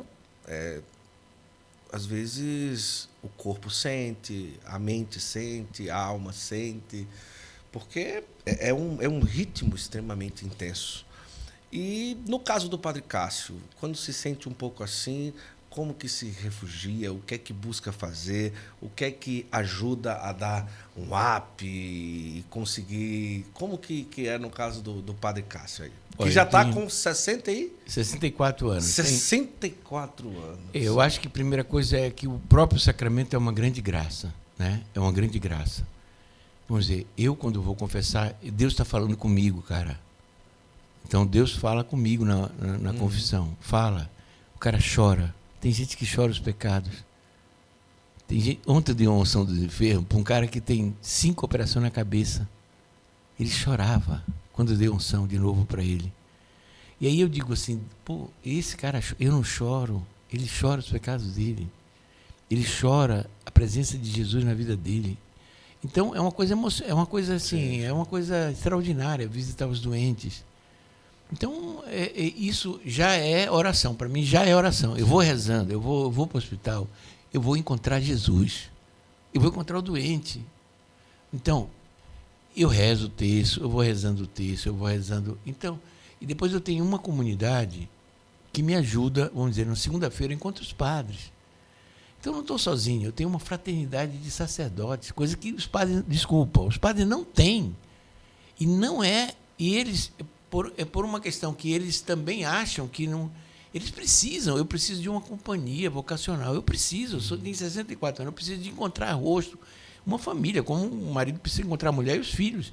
Eu tenho um lugar concreto que na segunda-feira a gente faz nosso encontro, a gente come junto, a gente conversa, vamos dizer. Então isso é para mim evidente, nós temos a nossa vida de oração, nós temos orações diárias que a gente tem que fazer. Muitas vezes eu não faço, né? E eu peço perdão a Deus porque eu não faço, porque é muitas orações. E eu não criei o hábito de fazer todas as orações. Então, vamos dizer, agora em casa, eu sempre em casa, agora o padre que estou morando com ele, que está na mesma casa, eu e o padre Alisson e o padre Vando, ele me chama para rezar completas. Então ele diz, vamos rezar completas, vamos rezar o texto. Então sempre quando eu chego, eu gosto de futebol, gosto de coisa, mas eu queria ver o jogo de futebol, mas o cara chama para rezar. A gente vai rezar completo, mas a gente faz o texto. Então, são essa companhia de pessoas que nos ajudam a viver uma vida de oração. Evidente, eu preciso retomar essa questão da vida de oração com mais decisão, né? Porque é uma coisa que a gente precisa ter. Mas é uma coisa bonita, é uma coisa... Olha que então, coisa. É assim, eu acho que a fraternidade sacerdotal é uma coisa que é esquecida pelos sacerdotes. E o cara precisa de uma companhia.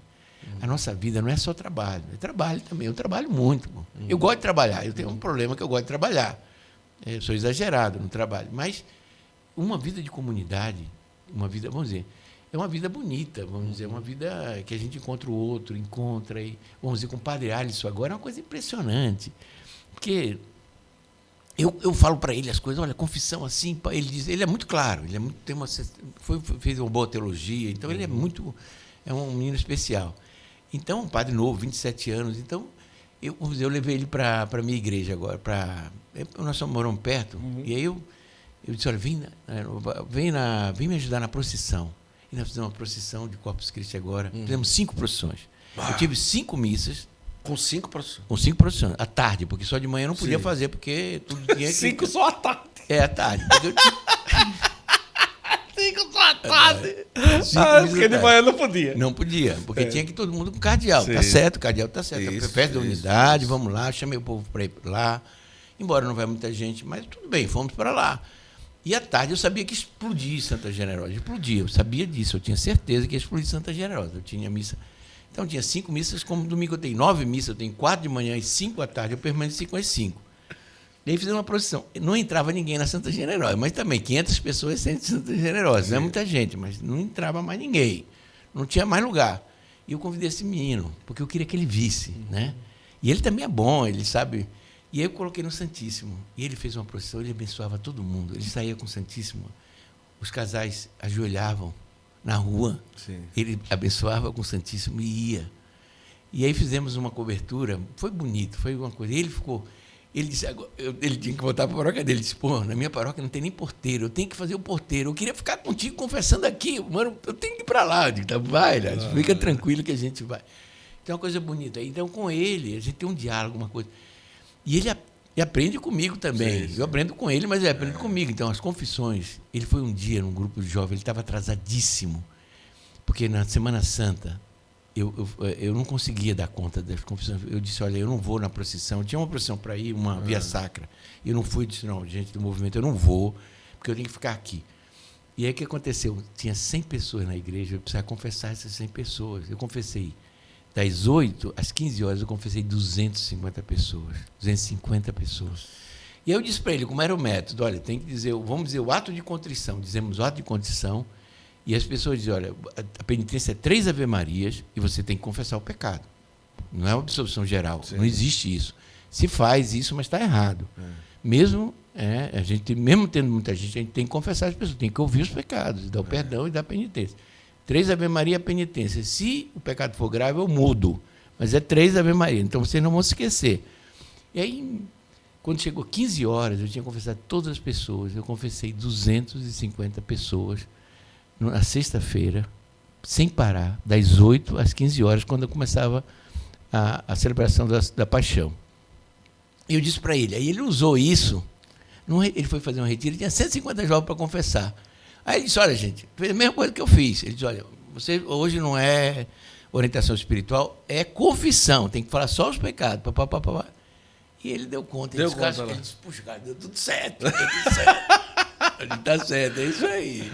Agora, padre, claro, não se pode contar os pecados que as pessoas falam e tudo, mas se a gente pudesse lembrar aqui uma história forte, um dia forte numa confissão que o senhor diz assim, esse daqui, não o pecado, mas a situação aqui eu não vou esquecer mais nunca na minha vida, que foi uma coisa que marcou.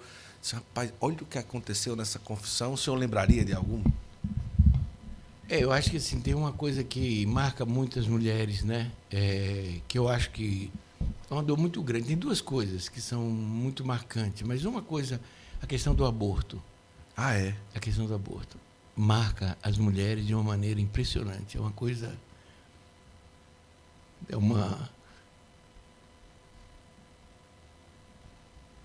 uma dor impressionante que a mulher tem. E ela carrega isso para toda a vida. Né? É uma coisa... porque eu acho que Deus fez a mulher para também ter filhos. Né? Uma das coisas é para isso, para a maternidade.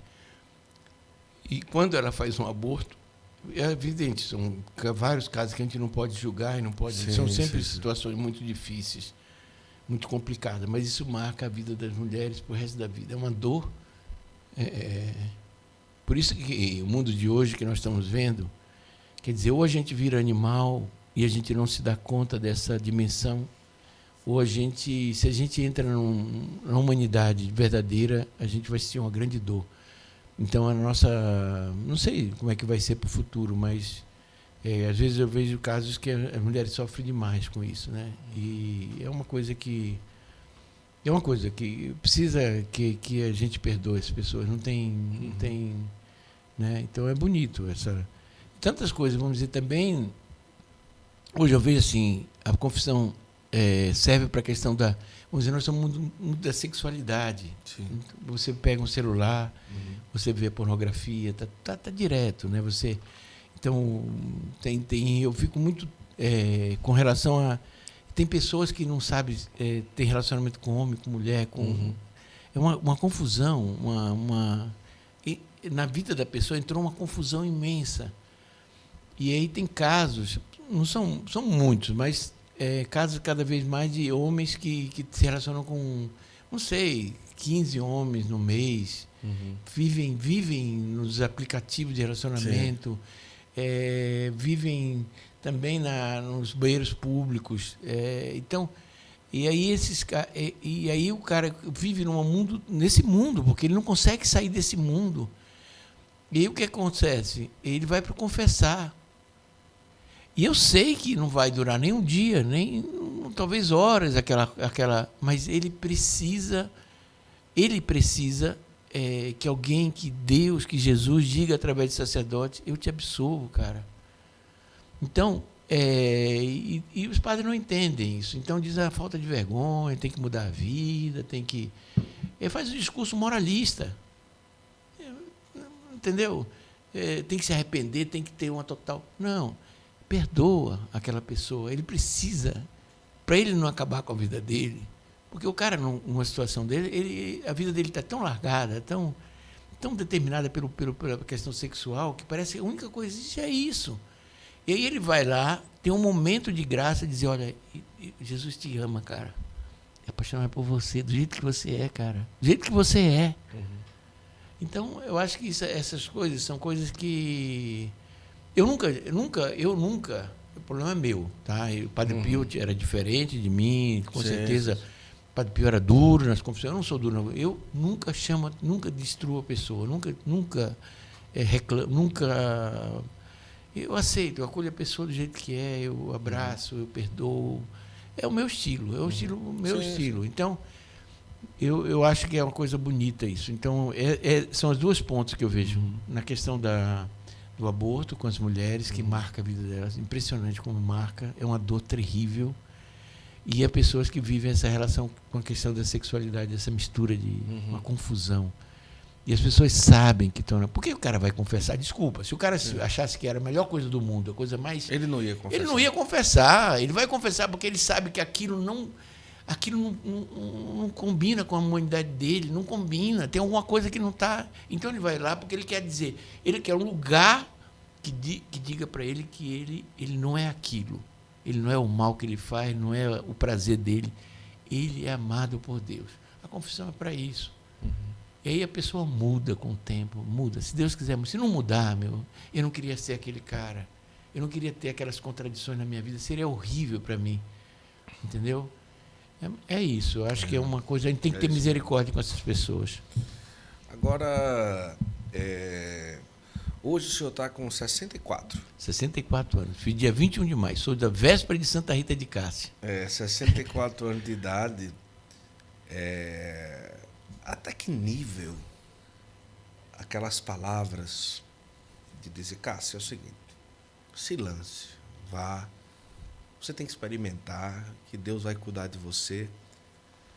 Foram importantes para o Padre Cássio hoje com 64 anos de idade. E até que ponto, mesmo com medo, se sentindo limitado, valeu a pena se lançar depois daquele conselho ali, já no final dos estudos da teologia, para se tornar padre? Por exemplo, porque você vê a história que Deus te acompanha na tua vida, Ele não te larga. E como o Papa Francisco fala, Deus não se cansa de perdoar, mas Deus não se cansa de te acompanhar. Deus te acompanha no teu dia a dia. E o padre pode sentir isso na vida dele, mesmo quando ele decide coisas que não estão certas, ele vê, Deus acompanha ele. Né? Então, cada vez mais, vamos dizer assim, na minha vida cresce, eu acho que é um desejo de que as pessoas conheçam esse Deus que nos ama, cada vez mais eu acho que na vida da gente cresce viver todo momento na graça dele, no reconhecimento da presença dele. Né? Isso é maravilhoso. Né? Que não perder tempo na vida. Eu gosto de futebol. Né? Você torce que time? Eu sou corintiano. Ah, é? Eu sofro com o meu time, não sei o que lá. Ainda bem que domingo eu tenho que ficar na igreja o tempo todo. Só vai saber notícia no final do dia. Eu vou saber lá que o Corinthians perdeu, mas eu gosto. Quando na quarta-feira eu posso assistir meu futebol, posso ver o... na quarta-feira assiste. Aí eu assisto tudo quanto é futebol que eu posso assistir, eu assisto um pedacinho. Eu gosto de futebol. Mas jogou bola muita, não? Joguei, mas não jogava. Era um zagueirão que o cara não... A bola passava, mas o cara não passava. Zagueirão não era bom de bola, não era bom de... Mas é uma coisa... Eu gosto. Olha, eu gosto... Né, eu gosto de dançar. Ah, é? Mas eu não danço muito, não, mas eu gosto. Eu não sou um bom dançarino. Mas eu gosto de festa, eu gosto de coisa, mas hoje, cada dia mais, eu tô largando essas coisas, porque eu gosto de uma grande... Puxo quadrilha. Não acredito. Puxo quadrilha. Mas não sou um grande puxador de quadrilha, mas... Mas São João lá na Santa Generosa, não? Não tem. Tem a festa das Nações, que é a melhor festa católica que existe no mundo. No dia de São João? Não. Não é dia de São João. É 31 de... É no final de julho. Festa das Nações, já passou julho. Então a gente faz uma grande festa. Eu gosto da festa, eu gosto de passear, mas eu vou fazer o que cada vez mais eu estou ficando lá na Santa Generosa. E com muito gosto, mas fico na Santa Generosa. Agora, como que foi aquela ideia lá do senhor fazer aquele vídeo que viralizou? Venha se confessar, é aqui, tem tantas horas de confissão. Eu disse, mas rapaz, que padre desse jeito aqui, animado, e aquela coisa, e um vídeo viralizou. Já vários vídeos viralizaram, mas, não, teve um vídeo que eu fiz, mas eu não queria nem lembrar desse, porque fui chamado a atenção por causa desse vídeo. Eu fui chamado a atenção. Como foi, pai? Eu depois te mostro, mas eu não... Aí você fala... Eu esqueci, era dia de Páscoa. Dia de Páscoa, aí eu disse... E tinha um amigo meu que ele trabalha com filme, ele é profissional em fazer vídeo. Então, nesse dia ele estava lá e disse, vamos fazer um vídeo agora, é dia de Páscoa. Aí eu disse assim, eu dei um pulo. Eu vi o pulo, Um pulo com uma roupa amarela, com a azul. Na frente da igreja, ele disse assim, hoje é dia de Páscoa. Eu vi esse vídeo. Vem a Santa... Se chover, traga o guarda-chuva. Aí eu abri o guarda-chuva. Aí o vídeo começou a explodir. Aquele ia para 1 milhão ia com certeza ia chegar a isso. E aí eu comecei a ficar agoniado com o vídeo. Eu digo, meu Deus do céu, o que eu vou pensar? Aí chegou um dia depois, eu tirei o vídeo, né? Porque eu disse, o pessoal vai... Muitos amigos meus começaram a dizer, tu fica doido, cara. Tu virou doido. Eu digo, não, eu tô alegre, porque Cristo ressuscitou. Eu queria que todo mundo viesse aqui a Santa Generosa, se confessasse, viesse. Aí eu digo, tá bom, vou evitar os pulos, porque é melhor, né? Deixa a Aninha pulando, Aninha. Deixa a Aninha Deixa pra Aninha pular. A Aninha já pula muito, já tá bom. De casula com tudo, De casula não dá. Depois te mostro. Não, eu vi esse vídeo. Eu vi o senhor pulando. Esse aí E aí eu vou. Porque na rua, eu sempre vou na rua, porque eu vou ficar falando, vem confessar aqui. Não, eu grito lá na rua. Tem um que eu fiz, mas não vou falar não. Tem uma vez que eu falei uma besteira assim, eu disse, olha, é o seguinte, na missa lá, eu dei um aviso assim, assim, em Santa Generosa tem mais confissões que Aparecida. Eu digo, ixi Maria, eu disse besteira. Eu falei besteira aqui. Eu disse, não, aí eu fui, tá bom. Aí eu peguei, fui pra rua.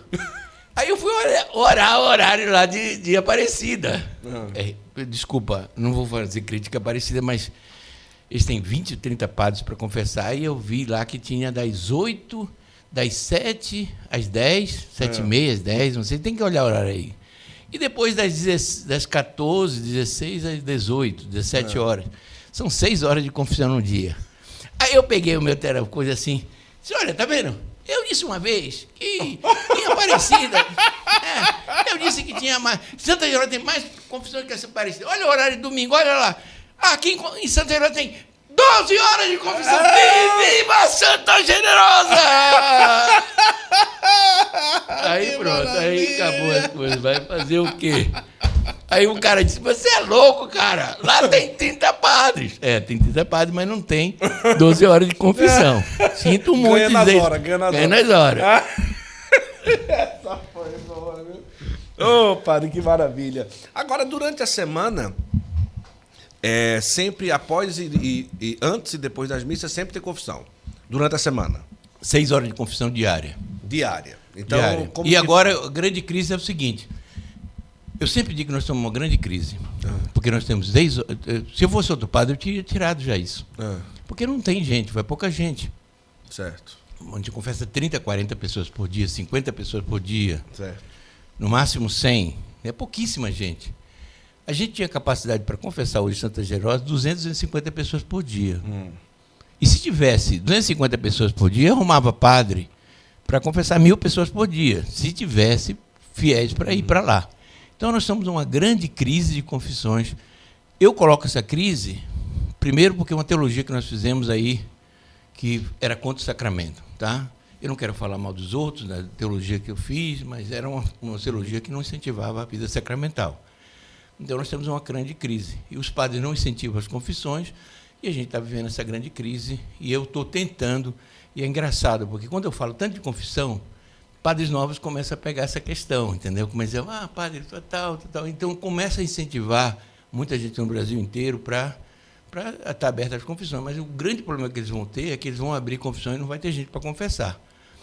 Mas tem um jeito muito simples que eu acho, que é, todo domingo o padre celebra 3 missas, mais ou menos, 2, 3 missas. Começa a fazer, antes e depois das missas, confissões na tua paróquia. E vai, com o tempo, vai dar resultado essas coisas aí. Porque se o cara abrir um horário especial, como eu abri em Santa Generosa, se ele não tiver muito convicto que que passa por ali realmente a vida da pessoa, no sacramento da confissão, ele fecharia. Eu fecharia os horários, porque vem pouca gente, economicamente não compensa, porque os padres recebem para trabalhar, e é isso. Então, eu te tiraria, mas eu não tiro. Está lá. E eu fico gritando eu quero ver a igreja, quero ver feira de confissão, e às vezes tem feira de confissão durante a semana. Hoje tem feira de confissão lá, hoje tem confissão das 8 às 13 horas, hoje é sábado, e das 16 às 19h30 horas, em Santa Generosa. Temos 7 horas de confissão, não sei quanto é que dá isso aí, mais ou menos 7 horas de confissão nós temos hoje. Então é isso. Então, até que ponto, além da alma, uma confissão pode salvar a vida? De alguém que chega, padre, olha, eu já pensei em tirar a vida.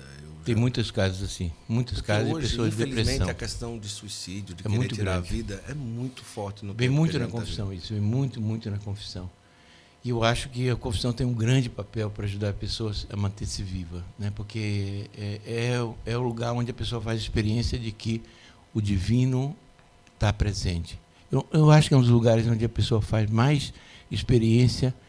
Eu não posso falar besteira, né? Não posso falar, mas eu acho que é um lugar onde, na comunhão e na confissão, eu acho que mais na confissão ainda, porque o cara diz os pecados. Na comunhão o cara recebe o corpo de Cristo. Isso. Na confissão, e às vezes ele não tá, ele nem entende, tem consciência, né? nem consciência. Porque por não ter a consciência, exatamente, né, bem menos vezes, a questão do sacramental.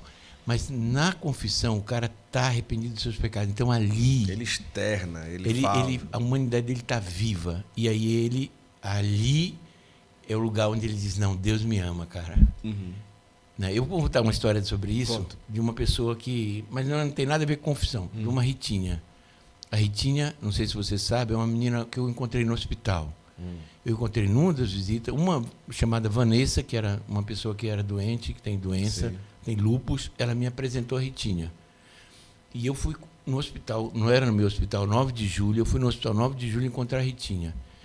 E com a Ritinha, o que aconteceu? Era no primeiro dia que eu fui lá, eu perguntei, Ritinha, você quer a unção dos enfermos? Quero, Cássio, quero sim a unção dos enfermos.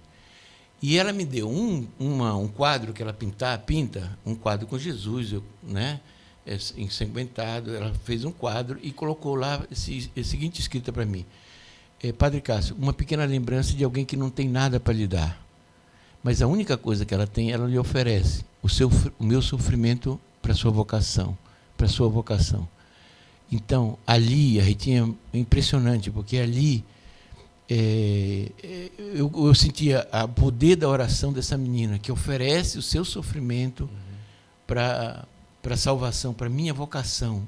E a Ritinha me falou uma coisa tão bonita, ela disse assim, olha, Jesus, eu nunca tinha visto falar disso, nunca tinha pensado nessas coisas assim, de maneira que ela pensou. Ela disse, olha, Jesus sofreu o máximo que o homem pode sofrer na cruz, o máximo de sofrimento humano. Ninguém sofreu mais que Jesus na cruz, quando ele foi flagelado. O Mel Gibson fala muito bem dessa flagelação de Jesus, sangue, tiraram a pele, tiraram tudo dele, né? E ela disse, ninguém sofreu mais do que ele. Então ele sofreu o máximo que um homem pode sofrer. Ele sofreu na cruz, sofreu na sua paixão. E se a gente encosta em Jesus, a gente consegue, ele nos dá a graça de um sofrimento que é uma coisa impressionante, que a gente não perde a certeza da companhia dele. Então, ela me mostrou como o sofrimento tem uma positividade de poder. Ela disse, Cássio, eu ofereço esse meu sofrimento. Ela tem dores imensas. Ela toma morfina todo dia.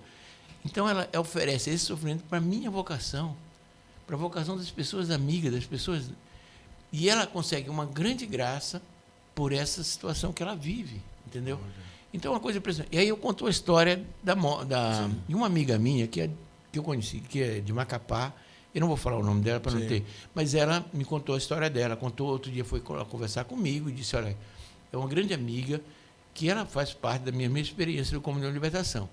Ela disse que começou a ter uma doença muito no fígado, então começou a sentir dores, as pernas não davam conta mais, e muito sofrimento. E ela faz tratamento ortomolecular, faz muitas coisas, se tratar. Eu até apresentei as clínicas para ela, e ela chegou a um ponto que ela tinha tanta dor que ela disse, eu vou me matar, eu vou me suicidar. Né, uma amiga. E ela disse que saiu para o rio, para o mar, onde ela tem uma casa, ela ia se matar de manhã cedo. O pai desconfiou e foi atrás. E sentou onde ela estava e começaram a conversar, e ela mudou a ideia.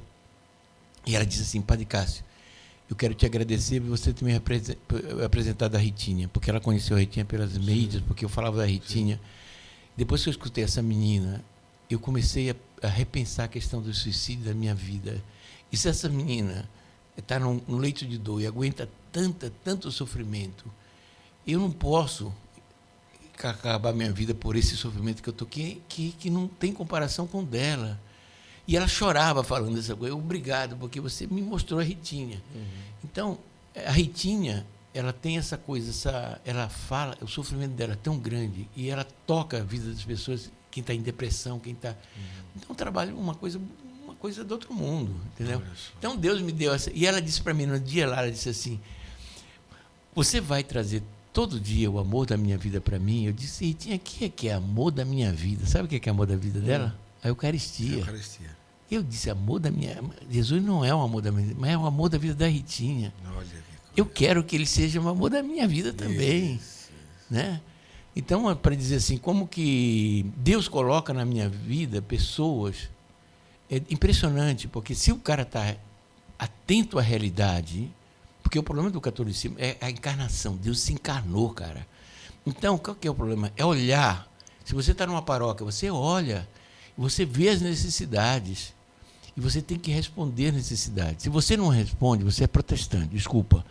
Você tem que responder, porque é o método que Deus te usa, é a realidade e as pessoas, e você tem que responder. Então, na minha paróquia, vamos dizer, eu tenho várias coisas na minha cabeça. Vamos dizer, tem um monte de gente. O que aconteceu na pandemia? As pessoas idosas pararam de ir na igreja, pararam de confessar e pararam de comungar. Sim. E a única coisa que ela tem são os canais católicos, né, que elas escutam e tal. E elas não comungam mais, e elas não confessam mais. E a gente viu uma ação da igreja para atender essas pessoas. Não vê. Na minha cabeça... Eu quero que na minha paróquia, eu vou fazer uma campanha, eu tenho 49 ministros da Eucaristia agora, eu quero que esses caras vão atender os doentes, mas a gente não consegue atender os... Ele não consegue, a gente não consegue entrar na casa deles. A família protege. Então, eles estão condenados, na velhice, como eles não são rebeldes, eles estão condenados a viver sem comunhão. É uma coisa triste. Então, graças a Deus, tem canais católicos e eles estão salvos. A minha mãe não, minha mãe ela é rebelde. A minha mãe é rebelde. Porque ela, quando teve a Covid, ela ficou com medo. Ela ficou com medo de ir. A minha casa tem uma cerca de 3 metros, ela ficou com medo de ir na cerca. E aí eu disse, mãe, que essa doença é grave, essa Covid é grave, porque minha mãe, que tem uma fé do tamanho do mundo, não quer passar na cerca. Está com medo de ir até a cerca, está apavorada. E graças a Deus, ela pegou logo na primeira semana a doença. E veio para São Paulo, minha irmã colocou ela no avião, vamos para São Paulo, porque aqui ela vai morrer. Mandou para São Paulo, ela se cuidou. E aí minha mãe, então depois da Covid, ela perdeu o medo da Covid. Ela ficou até melhor da voz, começou a falar melhor. Bom. Quando estava com Covid, ela falava bem. Eu digo, mãe, tá bom, a Covid está ótima, né? É maravilhosa. E então ela começou a comungar todo dia, então ela não teve esse problema. Ela vai, comunga todo dia, vai para a igreja. Velhinha, 91, agora está na UTI. Né? Mas ela tem essa... Eu dizia assim, a Covid foi uma grande prova para a igreja, está sendo uma prova para a igreja, e os nossos idosos, infelizmente, a gente não vai ao encontro deles, e a gente não consegue entrar no mundo deles. É um limite que a gente tem, mas é isso, a vida é assim. Os padres que vão muito aos hospitais, às vezes relatam experiências fortes de presenciar alguém ali no último momento da vida, do último suspiro, e o quanto essa experiência de estar ali naquele momento relatam muito, olha, a contrição do arrependimento no último momento, do quanto as pessoas pedem perdão a Deus, do quanto as pessoas se arrependem de algo que têm feito e tudo. Como que eu acho é que é um momento muito bonito. Realmente a doença é um momento propício para o padre. O senhor já presenciou? Muitos casos de pessoas que eram até ateias, tinham ateísmo, que voltam nos últimos momentos. Nos últimos momentos da vida, né? Não, tem muitos casos, né, que... Teve um cara que eu cheguei, uma coisa muito simples, eu cheguei nele lá e quem mandou foi os filhos, não foi ele que queria, ele não queria. Certo. Não queria, porque... E aí eu cheguei lá e ele disse, não, o senhor quer dar unção dos enfermos? Eu não quero unção dos enfermos, eu não quero extremoção, porque eles falam extremoção, eles têm medo de extremoção. Eu digo, não. Aí eu comecei a conversar com ele, conversamos sobre... Ele é do interior de São Paulo. Começamos a conversar. Eu falei do sacramento, que o sacramento que Jesus que veio na tua doença te dá força para viver a tua doença em todos os momentos. E se você está para morrer, você vai morrer com Cristo, você vai ter a força de Deus, não sei. Comecei a falar do sacramento para ele, com 2 filhos do lado, uma filha e uma filha. Aí o cara disse assim para mim, e eu disse, tá bom, então eu vou indo, porque eu tenho que ir no outro hospital, era 9 horas, 8h30 da noite, eu disse, em outro hospital, precisava ir outro hospital. Eu digo, olha, eu vou embora, porque você não vai querer o sacramento, tudo bem. Aí ele disse assim, não, padre, eu quero sim, se eu vou para isso, eu quero. Se for para isso, eu quero. Tudo que o senhor falou, se for para isso, eu quero sim. E ele tinha, o que tinha acontecido com ele? Ele tinha ficado 40 anos, ele tinha sido ministro, ele tinha sido ministro, não, ele tinha trabalhado, feito coroinha na igreja e tinha deixado a igreja, praticamente tinha... E o que aconteceu nesse dia? Eu dei o sacramento, não dei a comunhão porque ele não conseguia mais engolir a hóstia, mas ele recebeu a unção, recebeu o perdão dos pecados, recebeu a unção dos enfermos, e aí eu saí. E aí o pessoal disse assim, Padre Cássio, o senhor não imagina, eles foram agradecer, foram fazer a missa de 7º dia, porque eu disse, nós vamos se encontrar na Santa Generosa. Eu disse para ele, vamos se encontrar na Santa Generosa, o senhor vai lá, o senhor vai ficar bom, e o senhor vai lá. Eu disse para ele, o senhor vai lá com Santa... Ele disse, vamos lá, padre, saímos assim, se despedindo assim, que a gente ia se encontrar na Santa Generosa. E os filhos disseram, Padre Cássio, o senhor não imagina o que aconteceu. Meu pai viveu esses 5 dias, depois que o senhor deu a unção, numa graça, numa alegria, numa serenidade, que a gente nunca tinha visto papai desse jeito, porque o papai não estava desse jeito. Entendeu? Então, são coisas que acontecem no sacramento. E depois, sabe o que eles fizeram? Eles eram do interior, eles vieram celebrar 7º dia em Santa Generosa. Não acredito. Se encontrou lá mesmo. Encontramos lá na missa. Entendeu? É uma coisa bonita, são coisas que acontecem, que são coisas fantásticas, entendeu? Verdade. Da experiência da... E depois, outra caso, uma menina que estava em estado terminal. Eu era namorado dele, era um médico, o médico espera lá, você vai morrer, pô. Você vai morrer. Ela disse, não, eu não vou morrer, não. O namorado dela dizendo... dizendo isso para ela, que a doença dela já estava terminal, que ela tinha consciência de que ela ia morrer. E ela chamou, a religiosa chamou a gente foi lá, e ela também viveu. Eu dei unção dos enfermos para ela, ela viveu numa serenidade, os 6 dias, comungando todo dia, porque eu vou lá, dou a unção dos enfermos, dou o perdão dos pecados e dou a comunhão. Certo. Depois os meus ministros continuam fazendo todos os dias. Quem vai nos hospitais da Santa Generosa, da minha paróquia, se quiser comungar todo dia, comunga todo dia. Os ministros vão lá. E aí eu fui outra vez, pediram, na hora que ela estava morrendo, os pais pediram para mim ir lá. Eu dei, e a mãe estava tão contente, porque, apesar de ver a vida, porque ela foi acompanhada nos últimos momentos da vida dela com o sacramento e com a presença de Jesus. Não curou porque está no céu, está diante de Deus.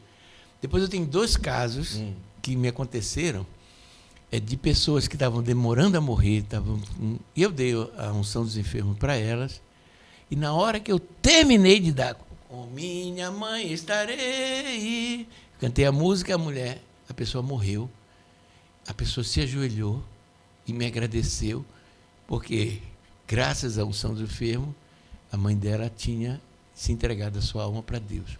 Olha. 2 vezes, no momento que eu terminei de dar unção, em pacientes terminais, já estavam entubados, que as pessoas morreram assim, desse jeito. Eu digo, meu Deus do céu, que coisa. E a certeza das pessoas que aquele momento aconteceu por causa do sacramento que a receberam. E a Ritinha tem uma história muito bonita que ela conta também isso. Que ela conta que ela foi numa coisa e começou a rezar, porque não encontrou padre, né? E começou a rezar. E ela disse assim, aqui falta o perdão. E a pessoa estava consciente lá, a mulher estava lá, sim, estava. E parece, ela começou a dizer assim, ela começou a falar, eu estou falando coisa que eu não sei que eu estou falando, estou falando coisa doida. E realmente, na família, tinha 10 anos de ódio entre os irmãos. Olha só. E o que aconteceu? Os irmãos se abraçaram, se perdoaram, e quando terminou esse gesto, a mulher morreu. Morreu na frente da Ritinha. Nossa. E a Ritinha disse, eu matei a mulher. E ela disse, não. E a família toda ficou contentíssima, porque, quer dizer, o que aconteceu? A mãe viu que os filhos tinham se perdoado e entregou a alma dela para Deus, e foi ao encontro definitivo com o pai. Então, realmente, é uma coisa bonita, né?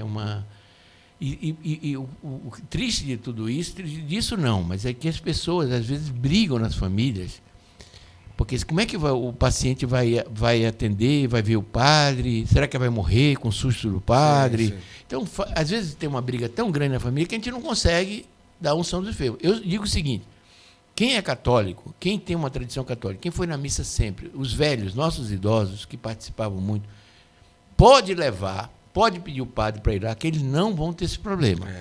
Quem tem esse problema é a nova geração. É verdade. Que vai ter esse problema, mas os idosos que sempre têm uma relação com Jesus, que sempre rezaram, não vão ter problema na hora da sua morte, na hora de dificuldade de receber a unção dos enfermos. Eu acho que o pessoal leva a unção dos enfermos para o último momento, não pode ser isso. Vai fazer uma operação, vai fazer uma coisa, recebe a unção dos enfermos, pede a unção dos enfermos. Que lindo. Eu vi que o senhor tem uma correntinha, o senhor é consagrado à Nossa Senhora? Tem uma consagração que fizeram na paróquia e obrigaram o Padre Cássio, vamos colocar a corrente no Padre Cássio. Vamos colocar. Fizeram na paróquia, velho. Não, fizeram na paróquia. Tem consagração pelo tratado. Agora tem consagração pelo tratado. Tem direitinho. Tem também de São José. A nossa paróquia até agora é tudo consagrado. O pessoal tem... E nós temos também uma devoção muito especial à Nossa Senhora. Vamos dizer, eu trouxe do norte uma... Nossa Senhora do Pé de Socorro. Não sei se você conhece a devoção Pé de Socorro. Então, o Padre Cícero é enterrado na Nossa Senhora do Pé de Socorro. Nós fazemos novena Pé de Socorro, com bênção de saúde. Todo sábado, agora, meio-dia, a gente tem a missa, é bonito. Então, é uma paróquia consagrada a Nossa Senhora. Nós somos Santa Generosa, mas temos uma imagem, Nossa Senhora das Graças, na entrada da Santa Generosa, e uma devoção muito grande. Fazemos procissão de Nossa Senhora de Fátima, fizemos procissão, é uma coisa muito bonita. Só para o povo saber, quem foi Santa Generosa? Santa Generosa é uma santa do ano 180. Olha, 180? Do ano 180. Um dos mártires daquela época, são 12 pessoas mártires da mesma região. Certo. Região da onde? Cartago. Certo. Então, em Cartago, perto de um paísinho pequeno, pegaram esses 12 cristãos e levaram para o julgamento. E tem a ata de martírios dos chilianos. É um paísinho, um lugarzinho que eles colocaram a ata do martírio. São 2, 3 páginas. E foi uma grande referência na época dos processos que faziam para o martírio, que pedem para prestar culto ao imperador. E ela disse, não, o imperador, a gente ama o imperador, a gente gosta do imperador, mas o imperador não é Deus, a gente não vai prestar culto para o imperador. Certo. Não, mas não sei o que lá.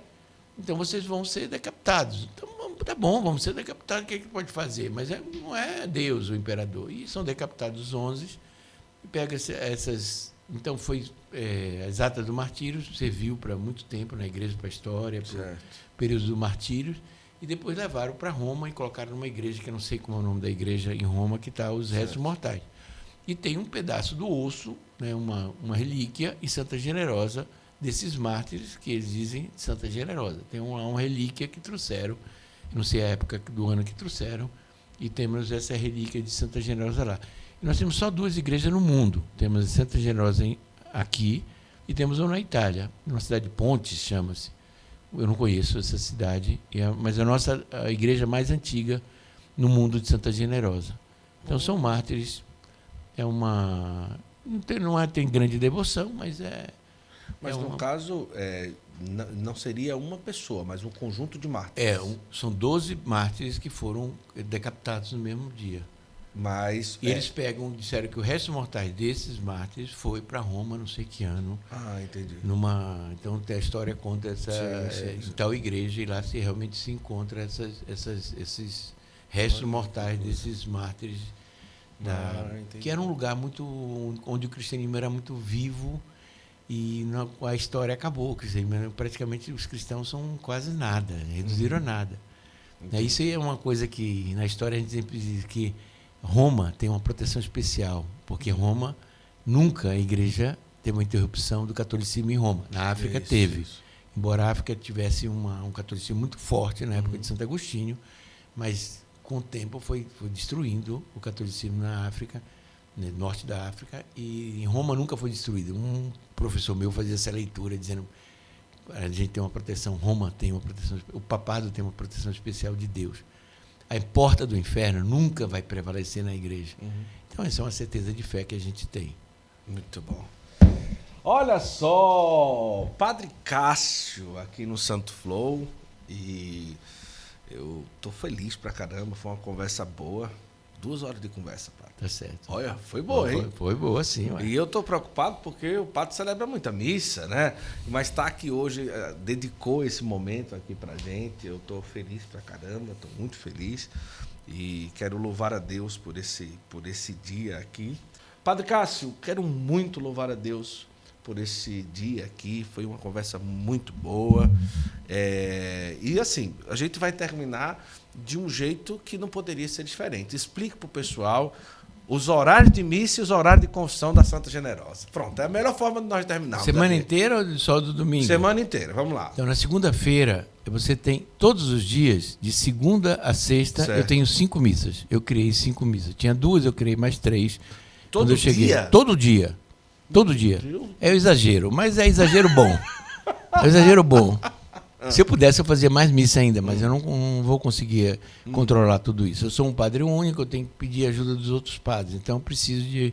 Eu não tenho vigário ainda. Então, tem 5 missas lá? Tem 5 missas.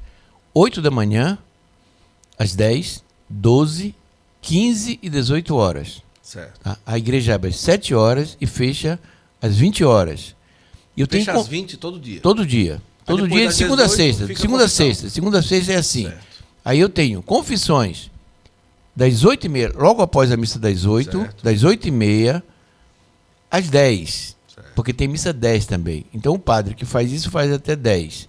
Aí eu paro as confissões às 10 e volto às 10h40, porque tem a missa, né? Certo. Terminou a missa, o padre vai para a confissão, até às 12 horas. Depois das 12 horas, o padre volta na confissão até 1h da tarde. Até ter gente. Se tiver gente até 1h30 da tarde, eu vou até 1h30 da tarde. Acabou a confissão, 1h da tarde, ele fecha a porta e volta às 15 horas com a missa das 15 horas. Das 15 às 18 horas, confissões. Aí o padre para, tem uma missa. Depois da missa, ele tem que confessar até 19 horas. Então, de segunda a sexta é assim. Olha só. 5 missas com 6 horas de confissão. 6 horas e meia de confissão, dá mais ou menos. 6 horas de confissão. Aí depois, no sábado, das 8 às 13 horas tem confissão. Certo. Você chegar a qualquer horário, das 8 às 13 horas tem confissão. E temos a missa às 8 horas no sábado, às 12 horas. Missa de Nossa Senhora Pede Socorro, com bênção de saúde, tudo lá. 12 horas. Aí volta as confissões às 16 horas.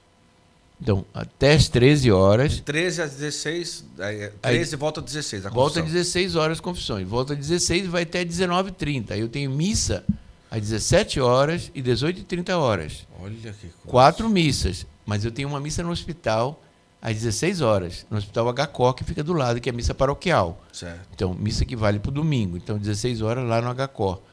Então, temos 5 missas também no sábado. Depois, domingo é imbatível. A igreja é imbatível no domingo. A gente abre às 7, mas começa as confissões. Eu, às vezes, chego até antes das 8, mas a gente às 8 horas e vai até às 22 horas. E aí temos 9 missas no domingo. Então é confissão ininterrupta de 8 a 10 da noite. Se o cara chegar 2 horas da tarde, ele vai encontrar confissão. Se ele não encontrar, ele fale comigo. Certo. Que eu vou chamar a atenção do padre que está lá no horário. O cara... E missas são 9 no domingo? São 9 missas. 4 de manhã, 8, 9h30, 1 hora e meia. 8, 9h30, 11, 12h30 de manhã. Aí à tarde, missas. Começa às 15 horas, 16h30, 18, 19h30 e 21 horas. Opa, e tem gente para essa missa todo dia? Tem. Sabe, a missa, eu criei essa missa 6 meses atrás, a missa das 21 da noite. Porque existia a missa às 20 horas na Nossa Senhora do Brasil, saúde, lá na igreja. Aí 9 horas da noite. Aí eu digo, vou abrir uma missa. Tem um amigo, um amigo, Danilo, o padre Danilo, disse, não, Cássio, vamos abrir outra missa. Eu que tinha vontade já de abrir, mas ele deu a sugestão, mas eu já tinha na minha ideia de abrir. E ele disse, olha, eu celebro essa missa. Eu digo, se você celebra, tudo bem, porque eu não posso celebrar mais de 3 missas. No caso, quando não tem padre, eu celebro. Desculpe, meu bispo, mas eu celebro. Vou fazer o quê? Eu não encontro padre, mas eu tenho sempre padre. E aí o Danilo começou a celebrar. Então começou às 21 horas. E a missa das 20 horas já é a terceira missa mais frequentada que nós temos na Santa Generosa. Nós temos das 11... 9 horas da noite. 9 horas da noite. Termina 10 horas. Termina 10 horas. E todas as missas, eu tenho uma coisa que ninguém quase tem. Ninguém tem, vamos dizer a verdade. Ninguém tem. Todas as minhas missas tem o organista. O organista em todas? Todas as missas. De segunda a domingo, eu tenho organistas em todas as missas. Então, todas as missas, das 8 da manhã, das 10, eu tenho organista. Mesmo que tenha 30 pessoas na igreja, tem um organista tocando, que recebe, né? É uma despesa que eu tenho, mas fica bonito as missas e tal. Então, a gente tem essas... Domingo, então, a gente tem das 8 da manhã às 22 horas. Pode chegar que você vai encontrar um padre para confessar. E temos essas 9 missas que eu disse, 4 de manhã e 5 na parte da tarde. E daqui a um ano... A igreja de Santa Generosa já não cabe mais as pessoas que cabem dentro, não vai caber mais. Eu já disse isso, não sei se... mas eu já disse, eu tenho um projeto de ampliação da igreja. Mas o senhor tem um projeto? Tem um projeto de ampliação da igreja. E tem como ampliar? Tem um pouquinho. Tem para colocar mais 200 pessoas, eu consigo colocar na igreja. Mais 200 pessoas. Hoje ela cabe 300 pessoas, cheinha. Eu vou chegar a 500 pessoas. É pouca coisa, mas cresce 200 pessoas, dá para crescer. Dá.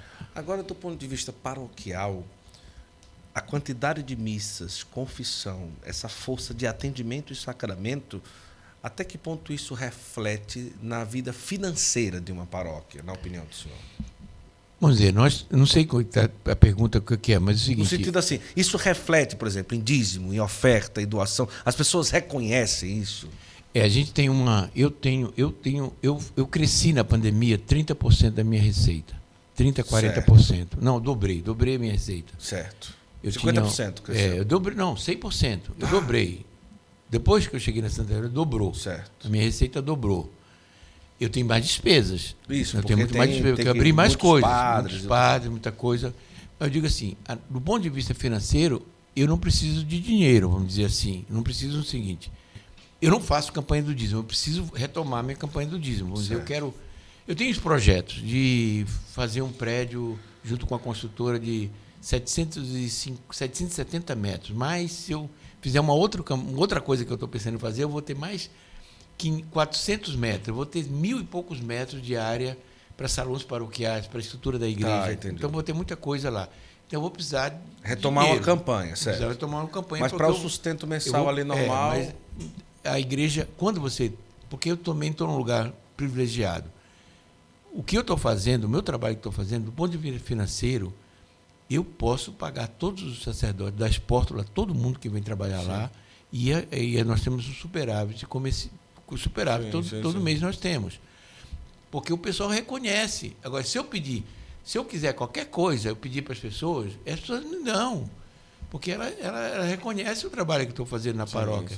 Entendeu? Então, nós vamos fazer agora uma campanha do Lúcio, e vou gastar uns 100 mil reais, e o dinheiro vai vir, porque o pessoal vai colaborar com essas coisas, entendeu? Então, tem um retorno. Quem faz uma paróquia que se dedica para os sacramentos, se dedica à paróquia, ele tem um retorno. Agora, se a pessoa não quer trabalhar, fica segurando as coisas, aí não acontece, né? Entendi. Então, a igreja acontece porque a gente está... Eu zelo pela coisa. Eu quero que quem vai confessar lá encontre o sacerdote. Né? Então, vai sempre encontrar um padre. Se Deus quiser, vai encontrar. Vai encontrar. Padre Cássio no Santo Flow, que maravilha, Deus é maravilhoso. Ô padre, muito agradecido. Não, eu que agradeço. Pela generosidade de estar aqui, foi uma alegria enorme a nossa conversa hoje aqui. E fique à vontade, vamos terminar com uma bênção aqui. Quero mandar um abraço para a Ritinha, quero mandar um abraço para a Ana Liz. São pessoas que aparecem assim e trazem um testemunho tão forte para a nossa vida, como o Padre Cássio falou. E mandar um abraço para todo mundo da Paróquia Santa Generosa, quem é de lá e quem passa por lá. E fique à vontade para falar o que o senhor quiser e depois dar a bênção final. Tá bom, eu quero agradecer então essa oportunidade que tive de estar aqui com você. É uma coisa bonita, a nossa vida de fé é uma coisa fantástica, é uma paixão que Deus tem por nós.